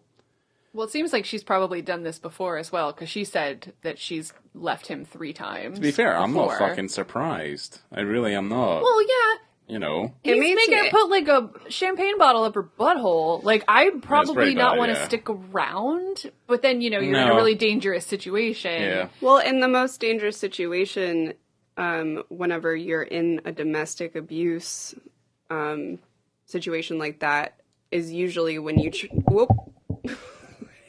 Oh, fuck, I'm there. The most dangerous part is when you try to leave. Right. Is when you usually get murdered. Yeah. It's when the emotions run high. It's it's kind of fucked up. It's horrible. But I mean... Is it as horrible as what happens to Michael, the bookseller? Yeah, I was kind of waiting for us to kind of just get to this bit where... we could go into that. You know he's going to die. Yeah, he's doomed. Even without thinking that, because it just makes sense, because he says he's gonna kill him, he's gonna eat him, he's having sex with his wife, and also this is a revenge story. Like, it has to end a certain way. I knew he was gonna kill him when you saw the kind of the front of the bookshop where they're having this affair, where they're holding up. Yeah. When she leaves to go see Pup at the hospital, which was a stupid move. But maybe it was a smart move because... Well, she would have been dead, too. She would have died as well, probably. Or made to watch the whole thing go down. Yeah. But all of the gangsters go to the bookshop, and you see Michael boarding up the shop, right? He locks the doors after Georgina leaves. He puts a big stick on the inside, like boarding up the doors, like Yeah, to lock on glass doors. Yeah. Glass doors. He is not that smart. Because if he was, he would not have stayed there. And I've not realized this until now, but you remember when Gambon and his thugs are eventually kind of, they're forced to leave the restaurant. When that last person who's got the pie, he leaves, the exact same set of doors that he closes behind himself at the restaurant are an almost exact mirror of the doors to the bookkeeping place. And I don't know if they are meant, if that scene is before Michael dies or just after he dies. So there's kind of like a relative kind of association there, which is weird. And again, I can't wait to watch it again. This is Peter Greenaway, so, everything's in symmetry and everything kind of, everything looks balanced frame-wise. So that's why I'm kind of able to make that association. But, they kill him in the worst way possible. A death fit for a bookseller. So, gosh, by the time that we see them, it's already so deep into the torture. Well, and it's like it's being directed and overseen by Albert, but the person who is actually doing like shoving Tim these Roth. these pieces of paper into his mouth with a wooden spoon and just shoving them down his throat is Tim Roth. Did I say that one of Peter Greenaway's traits in his films is painful death? No, you didn't mention that. But, I didn't know. It's down here. That. That's the thing he does. It's right next to sexual pleasure. Yes. So, well, they go hand in hand as. But no, he's as using, Albert says, sex and death. He's using, and I don't know what it is. It looks like one of those like those letter holder, like those letter stamp things that you would pop like bits of paper on and stuff like that he's using to stuff the pages of this French Revolution book into his mouth. I thought it was just a wooden spoon. I also thought it was a wooden spoon. Just your classic kitchen wooden spoon. Because I thought it was something sharp and metallic, so that it was like cutting his throat as he was like stuffing him full of this book. I did read when they're talking about this death that he's shoving stuff down his throat with like a spike, like a spiky thing. So that's weird that Kat, you and I both thought it was a spoon. Because I thought it was a spoon. I thought it was. It looked spiky, and it looked like one of those kind of letter things that you would pop. Well, I'm glad we're going to see it on the big screen. Yeah, I am excited about the big screen. I'm also excited about all the costumes on the big screen. Well, because when you see things on, I'm excited about the staging. On a large, when you see things on a large screen, like you're able to see a lot more details that you don't see whenever you're watching it. Yeah. Also, on television. This film on at least our TV, I don't know what our gamma settings are like, but the film is dark. I would say that that's deliberately so. Yeah, at certain times for sure. Yeah, I would say like it is dark for a reason. But that death is pretty horrific for grim. him. Pretty grim. Yeah, the French Revolution. Yeah. Right down his mouth. It's so weird because while Tim Roth is shoving the fucking paper in his mouth, he's eating the paper himself. Did you see that? Yeah. He's tearing bits off the book and just also putting it in his mouth, and he's actually eating it. Yeah. But I'm thinking, that's not a dummy person. Like, that's the guy, like, laying on the floor, from what I could tell. So you've got, the actor just laying there on the floor, naked, covered in blood, makeup. But just getting that stuff shoved in his mouth. But one of the things that stunned me is when obviously Helen Mirren discovers him, and she pulls out, like, rolled up bits of paper that are like stuck in the cavity of his nose that look incredibly long.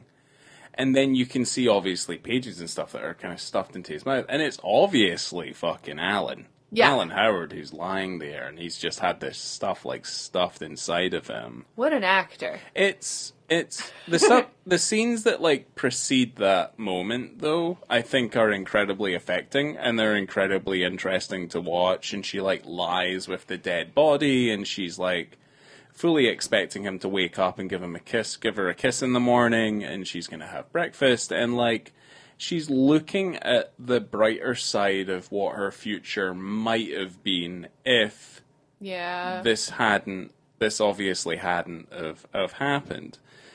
But then what follows that is this fantastic scene between her and the cook. Well, before we move on... Oh, sorry. Yeah, so her going to his corpse and, like, taking the things out of his nose and taking the things out of his mouth, and then, like, her laying down, and she's like, I'm going to tell you about some things in the morning, and you're going to make me breakfast. And it's this whole, like, disassociation and, like, those first stages of grief, I guess, because she hasn't accepted that he's gone. No. And so when she does wake up and he's still dead, and she's like, well, I guess I'll have to make myself breakfast, and she tells the corpse about, you know, all of the abuses that she's suffered over the years, and she's able to, like, unburden herself of these things that she's kept inside for years. And then once she's done that, then she's able to go to the cook and plan revenge. So the cook almost acts like he's the put upon, like, funeral director for, like, what is effectively to come. I mean, he kind of is. And I love this moment because, like, I like the fact that you're talking about, like, disassociation, and I didn't really kind of realize it until you kind of brought it up, and I'm like, he kind of goes back. He's kind of like this. He's like the comparative to, like, the Shakespearean observer. Like, he starts to recite the things that she starts to doubt in her own mind about, like, well, you know, was our love real? Was our love true? And he's like, well, I remember these moments in the story. It was like, I saw you were naked. I saw you put your mouth on his penis. I saw you kiss. He was very specific about all the things that he's seen them do together. So again, like a very extreme and incredibly adult kind of detailed, like, the Shakespearean narrator, I guess, I suppose I would refer to him as. But by the time, like, she's like, I want you to cook him, and I want us to eat him. I want you to cook and prepare my lover the way you would prepare and cook a meal. And you talk about the disassociation, because immediately after he agrees to do it, and the camera does that really long sidetrack from, like, the inside of the restaurant to going outside to then seeing the painting that's obviously front and center within the restaurant as well, like, that's outside. She is beyond consolable for that entire period where she's just moaning in grief of, like, what it is that, I guess, either the realization of, like, what has exactly happened to her and what's happened to this situation. So, well, and one thing that's interesting about that conversation she has with the cook is that at first, whenever she's asking him to cook the lover, he keeps saying, no. Yeah. Like, it's not going to make you feel better to eat him. Yeah, he didn't understand what she was trying to get at. Yeah, because he thinks that she wants to eat him so then he can be a part of her. And, like, I guess that makes sense. But, like, she was like, no, I want you to cook him and we will feed him to Albert. Yeah. Yeah. Which I think is, like, so funny that the cook is like, no, this won't make you feel better. And she's like, yes, it will. Yeah. And then immediately he's like, you know what? Okay. Yeah, I think down. we could definitely do that. Yeah. Let's do it. Let's make it really theatrical as well. And it's super glazed. He also says earlier, there's the part where Michael Gambon is talking about how chefs are like artists and they can put different ingredients or foods or things together and it'll make a completely new flavor. And then he talks about like ham and pineapple and stuff like that, which is what ends up being Michael's body. Because he's got bits of like sliced pineapple on his shoulders. It's like bits of pineapple or like slices of lemon and stuff like that are like on his shoulders and things. But the whole sequence starts with you know, obviously Gambon and his stragglers and stuff, he's brought to like this event that's like he's the only invite and things, and Helen Mirren's like, well, you know, there's friends that are gonna come. And as they bring the body in, it's like a funeral parlor. Like it's that whole tradition kind of outlaying this whole thing, and he doesn't get it either. They're carrying yeah, this body, which you can tell is a body on a large board. it looks like covered in a someone's sheet. sleeping under a Yeah, sheet. it has a sheet on top of the body. You can see the feet and the head, but like covered in the sheet. Yeah. And they're carrying it in, and he's still excited. He's The like whole ready. time. He's like, you're here, we're back together, this is going to be great. What is this beautiful gift you're going to here's the give thing, me? I'm also going to point out as well, like, how crazy Gambon's makeup got from the minute he realized that his wife was having an affair, and then how deeply his fucking eyes have started to sink into his head by this time. And he's like smiling and he's manic. Absolutely crazy. fucking manic. Well, and Georgina, Helen Mirren, like her outfits throughout this entire film are fantastic. Yes. Like Jean-Paul lots of corsets and amazing. Her boobs look fantastic and everything. But like this final scene, she has this like huge like feather collar happening, and then there's this black netting Yes. that goes all over her body, but then there's like this massive train behind her. That the people are just carrying around behind her. Could The you waitress. tell if the dress that she was wearing was see-through or not? I could not. It looked like it was see-through, but I wasn't totally sure because On our TV, I'm not too sure, but I'm pretty sure the actress who was the waitress in the movie who was then carrying that train is like Alex something. She was also a staple in fucking ER at one point. Oh, okay. Yeah. And she's a British actress. Well, Albert mentions earlier in the movie about, you know, when she's having the affair and they're in all these different rooms, and he pulls up her dress at one point and comments on the fact that she's not wearing any underwear, which of course makes him really mad. But I'm wondering if that was just something that she'd brought back. It's hard to tell, you know, just through the darkness if she was wearing anything. Maybe we'll underneath see or it. not. We'll see it on the big screen. I'm so excited. And that woman was Alex Kingston, by the way. Okay. Yeah. So this is I'm calling it the last penis scene, but this is obviously, you know, it's not real. not real, Yeah, but not it's real. a very end of the film, an hour 56 minutes and 40 seconds. Yeah. But this is when you kind of get that big reveal of what we've been leading to this whole time with, you know, I'll kill him and I'll eat him. Yeah. And this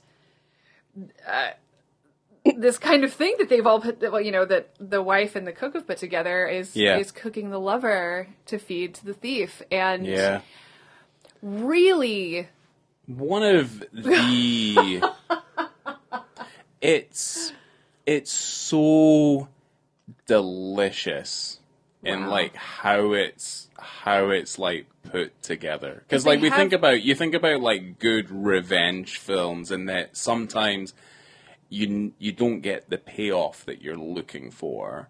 And I think about like really good kind of climaxes to those sorts of things. And I think I think Seven's very good at it. I think Old Boy's very good at it, where like the tables are turned into such a degree, and it's just like she just fucking points a guy at the gun and she says, "Yeah, eat it up." And he eats you it. vowed you'd eat him. Now eat him. Yeah, And then she says, "Okay, you ready? yeah. I need to hear this. Yes. Try the cock, Albert. It's a delicacy, and you know where it's been." And he eats it. Well, he doesn't eat the dick. He doesn't Well, eat he the does. dick. He Like a does bit of the eat. stomach. He does eat some of Michael, and then she shoots him in the head and says, "Cannibal." Cannibal. Boom. It's played so, like, when he puts that fork in and his hands are shaking and he's like, it's like the worst thing that he could probably do. And he's been gorging himself up to this point as well. Like, he'll eat anything. And it's such a delicious moment that I'm glad that when we do see it on the big screen, like, it's just, I'll be able to appreciate the grandeur of that moment without having to feel like I've got analytical eyes on it. It's so special. So unbelievably special. Yeah. That's really lovely. Which is why it's like I would hate to see this film in like one of the shorter formats, because I feel like it comes to such a crescendo at the end that I'm like, if this film's half an hour shorter, I'm like, well, is it as effective? Yeah, the pacing, I think, would be, like, really messed with at that point. Yeah. I don't know, I'm going to say we all, but I have a problem with the MPAA. I think that there's something wrong there that needs to be addressed. The original running time of this film is 124 minutes. So, I don't think it's a problem with the MPAA. I mean, I know certainly there's an issue with that in terms of, like, it's also the shortest version that you can find, and that's the US version. But obviously the BBFC has an issue with the film as well, because obviously their 18 rated cut is 1 hour and 44 minutes. I don't have a lot of research on that, but the MPAA gave Miramax a choice of either an X rating, that we had back in the day, or to go unrated for the theatrical release. And then the unrated is usually, that's an adults only type of film. Yeah. So they were in a kind of a tight spot. They chose the unrated instead of the X rating because obviously people think of, pornography.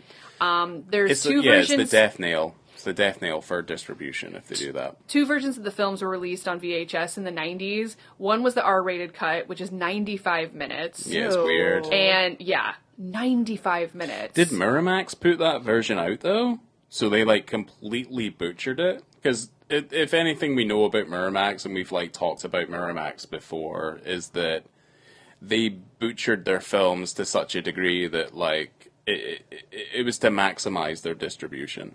Well, they also, and I don't know when exactly this partnership came into being, but I know that when I worked at Hollywood Video, we didn't get Miramax films. We would get maybe like 4 or 5 copies, but Blockbuster had an agreement with Miramax. They did, so they would get all of those films. But Blockbuster had like international autonomy. Like, I mean, that's just something that they had. Like, but Blockbuster originally stocked the unrated version of the film, but then had complaints from religious groups thinking that if they stocked the unrated or NC-17 version of any films, it brings sex and violence into the mainstream. So Blockbuster took it upon themselves to take all of the copies of NC-17 and unrated films off of their shelves. Yay! And Western only society. keep the edited R-rated versions that were available. Yeah. So Helen Mirren actually went to New York to argue with the MPAA because she goes, it's different in Europe and it's different in the UK. Like you were saying, you have 18 and over, etc. So she said, I told the board I absolutely could not legitimately criticize this film on its artistic merit. It may be pretentious or boring or whatever they want to say about it, but they can't deny where its heart is. Yeah. But the MPAA denied their appeal, obviously, and just said, we're going to do whatever we want. It's such an odd kind of conversation to have about this film. And that we've covered films in the past that have had, like, multiple versions that have released. I mean, I think, obviously, our earliest one, is Colour of Night, which had 2 versions. This is obviously one of the outliers in that it's just not widely available in any form whatsoever. Yeah. And it's kind of like, if you're not seeing the 2-hour cut, I don't know if I'm fucking interested in watching the other versions, because I'm really kind of worried about what it is that they've cut out, because for the most part, there's the language is relatively quite tame, at least to my standards, and certainly kind of what the film is depicting is not graphic to the extent of like some of the things we've mentioned, like kind of like the abuse, the potential rape and things. But again, you never see that stuff like explicitly. So I'm assuming the issues they have with it are with that opening moment with the shit, and then obviously the ending. And then also I have issues with that because the film has to end that way. There is no way that the story cannot substantiate itself without ever having that ending. the film just dies, in my opinion, if it doesn't have that ending. And it's the logical ending to the story has led to that point. Like, everything has led to this moment happening, and the amount of impact that film's ending has is the only reason why this film is as regarded as it is. I'm gonna say it's the nudity.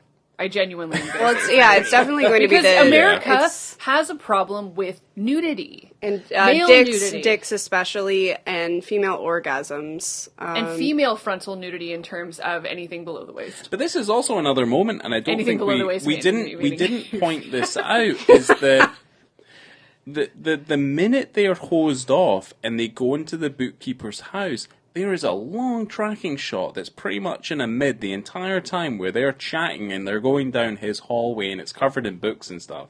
It looks like, I like that location in general. It looks like that scene in Blade Runner when it's just that hotel and stuff like that. I don't really like it. And they're completely naked. They're completely naked, and you're seeing fucking everything. Everything is there. It's a gorgeous shot, and it's so casual, and it's these and we two never, people. We never brought it up, because it's immediately after they get hosed off. It's just nice. Yeah, we don't have to bring up every single moment, but like, it is a really beautiful. I mean, every shot in this movie is a beautiful shot. He knows what he's doing, but I think that one is particularly kind of touching in terms of where their kind of romance and where their affair was heading. Yeah. Obviously not in a good place, but... This is another movie, because, last we were on for Short Bus, but this film has resolve at the end of it, and you don't feel as bad about it because she's taking her power back. And so this is one of the few uncomfortable brunch films where you don't feel as bad afterwards. Like, usually our thing is if we watch a movie and we feel bad, worse than when we started it, then that's an uncomfortable brunch movie. But this one, it has so much resolve. Yeah. But it's iconic and not a lot of people have seen it. Yeah. Yeah. No, it's a fantastic ending, because I think the minute Gambon dies, credits roll. That's it. There's no fucking around with it. You don't need any follow-up after that. That's all you need to see. No, because you know what the future holds at that point, and it's incredibly positive from there. But it's it's the greatest insult when it happens to Gambon as well. The Gamboneer, as I've decided to dub him.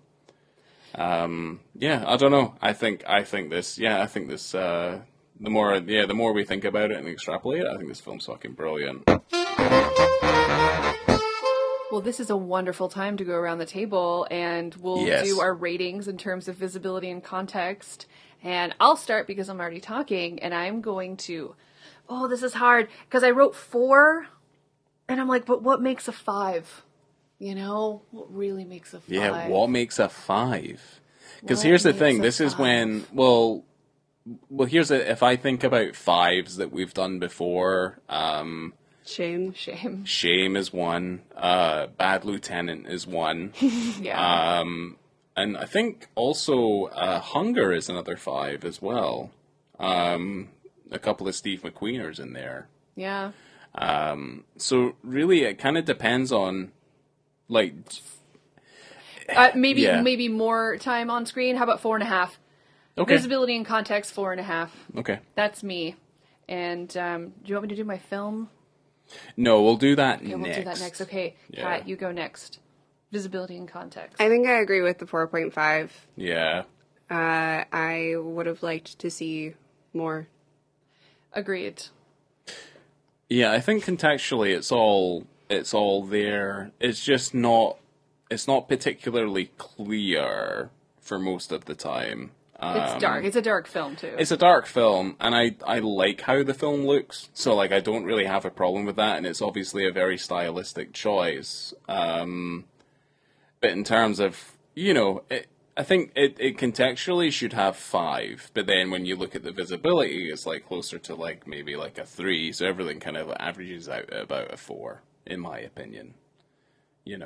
I like how open the film is, because obviously you're looking at two lovers who are very kind of, and if we think about like the fragility of like human existence and like when we fall in love and things like that, like the purest moments that we have in our memory is with people when we're lying naked with them and we're kind of like happy. It's like, you know, post-coitus or whatever this fucking shit is. So, you know, For most of their time, it's pre. it's all pre-coitus. Or, post-coitus. Either way. But yes, it's like, Yeah.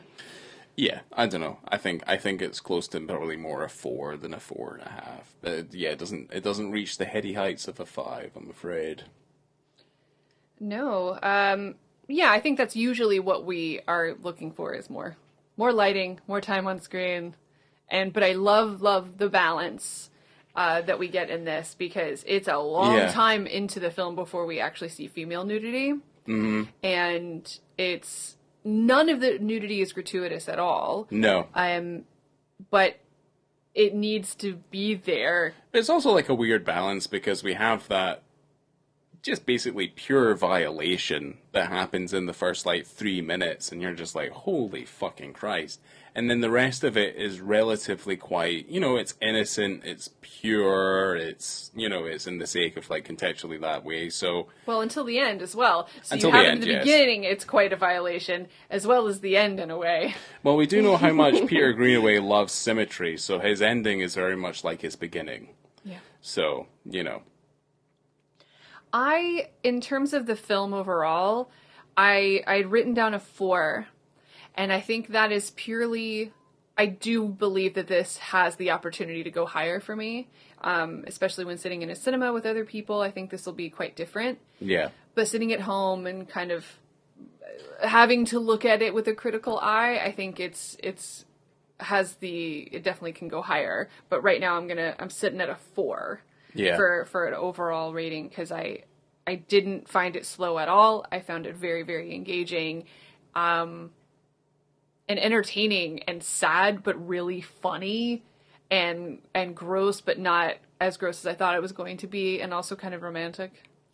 And I kind of had all the things that I like, you know, cannibalism. Yeah, I'm surprised. Yeah, I wasn't surprised that you liked this film. There was one trigger warning that I forgot, that I'm pulling out at the very end, that he does run over a dog. Oh, yeah. In the film.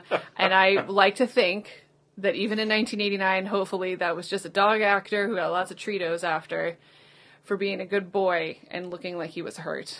I hope. There's plenty of moments where you feel like the dogs aren't treated well. No, the dogs are running wild and fighting with each other. Just doing stuff. Yeah. When he starts backing that car up, I genuinely thought there's a lot of dogs around, and I don't know if the dogs are paying attention. So, were animals harmed in the making of this film? Maybe. I don't know. Yeah, potentially. Anyway, go on, Kat. Let's have your rating. I'm gonna give it a 4.5. Out of 5 stars, because I am a fan of symmetry because of my affinity for Wes Anderson. You probably know this, but I do love things that are well constructed and the formality of it. So I appreciated like all of the color palettes, all of the blocking and structure to this production. And I like that the story was very clear cut and it was easy to follow even when you couldn't really understand what Albert was saying, because he's just rattling off like all the time, which like that's kind of the harming of the dogs makes me like a little bit like less of the not a 5. And also like Albert constantly like rattling off, like I feel like I lost a lot of the additional context that I could have had, but it's just like because of the Cockney, it's so fast, but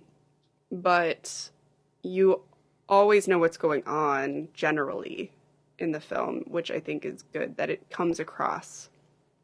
And everything was choreographed really well, especially like in the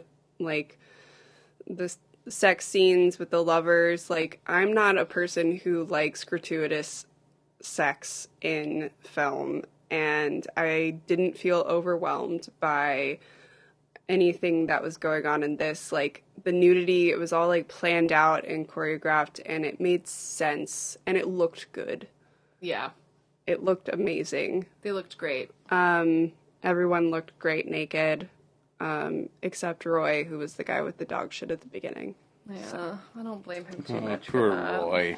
He did get peed on, too. Yeah, he did get pissed off. But he got to be there for the guy's, like, murder, so he was in the ending scene. Yeah, because all the people that he had wronged got to be there. Yeah, including for that final Pup in the moment. wheelchair, so we know that Pup pulled through.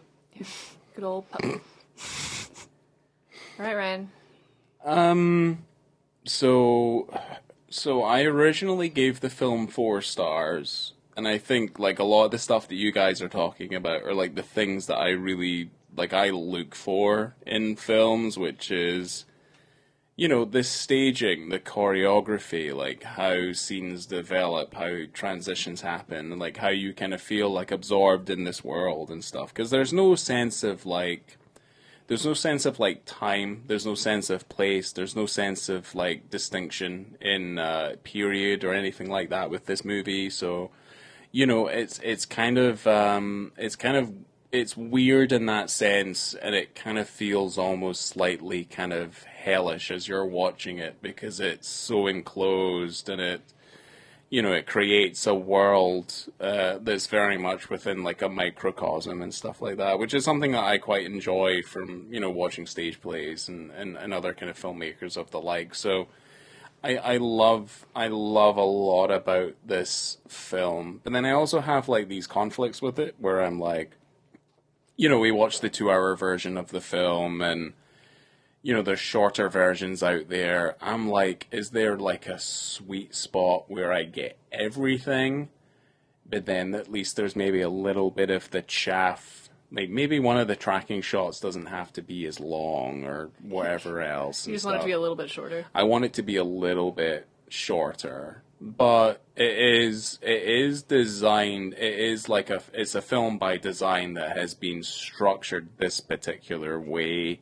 And I don't want to take anything away from it, because there's so many things in it that I adore and I love, which is a weird thing for me to say, because I had such a kind of weird bias against Greenaway's stuff when I was a lot younger. So, well, when we started this film, you go, all right, let's start this shit. Yeah. Look at you now. I was expecting to hate it. Well, the problem is like, I've just gotten older, and I've decided that I appreciate things a little bit more, you know, other than stuff like In the Cut. Like, In the Cut can still go fuck itself. I'm not that fucking intellectualized to fucking deal with that stupid nonsense. Did you know that Michael Nyman did the music for the piano? Yes. Okay. But that film's still good, and I'm terrified to watch it, because Jane Campion's stuff's so fucking hit and miss. I'm so sorry. Go on to your ratings. Anyway. Yeah, are you gonna do? Yeah, I said I want to see the film in the cinema, and I'll probably end up giving it 5, but at the moment it's like 4.5. Wonderful. So in a cinema, I'd probably give it 5, because it's like, oh yeah, it's gonna go up. Everyone watch I don't know how this timing goes, but Letterboxd. Anyone should follow us on Letterboxd. It's fun. Yeah, you should. Shout out to Letterboxd, along with Tubi should be sponsoring this show. They should be, yeah, because we tout your platform like nobody's business. That's true. Yeah. And we pay for it. We do pay for it. Yeah, I pay for Letterboxd too. Yeah, exactly. I love those stats. Oh my god, the stats. We should compare stats later. Well, I'll send this clip to the good folks at Letterboxd on Instagram, and hopefully they come back and be like, that's really nice. Well, and that's it. I'm very excited we got to do this, and this is quite a long one, so I hope everyone enjoyed it as I did, and I hope everyone enjoys this film. If you have trouble finding it, you know, come on. There are ways. This is my first solo time with you guys. Yay! It was wonderful. Yeah, I think it was. I had a great time, yes. And I can't wait to watch Uncomfortable Brunch. It's going to be fun. Yes. Yay! So, coming to you from the toilet at the Hollandaise restaurant. Yay. Bon appetit. I have been Laura. Toot sweet. And That means quickly. that's Ryan. Yeah, that's me. And this is I'm Katie or Kat or whatever you want to call me. probably just one of those two. Probably Yeah. one of those two. You're opening a door for some level of abuse from the internet if you do that. You can call me cunt. I don't care. Yay! Thank you for being here, and we will see you next time. At brunch, probably. Is that cunt with a K? Yes. Oh, dear.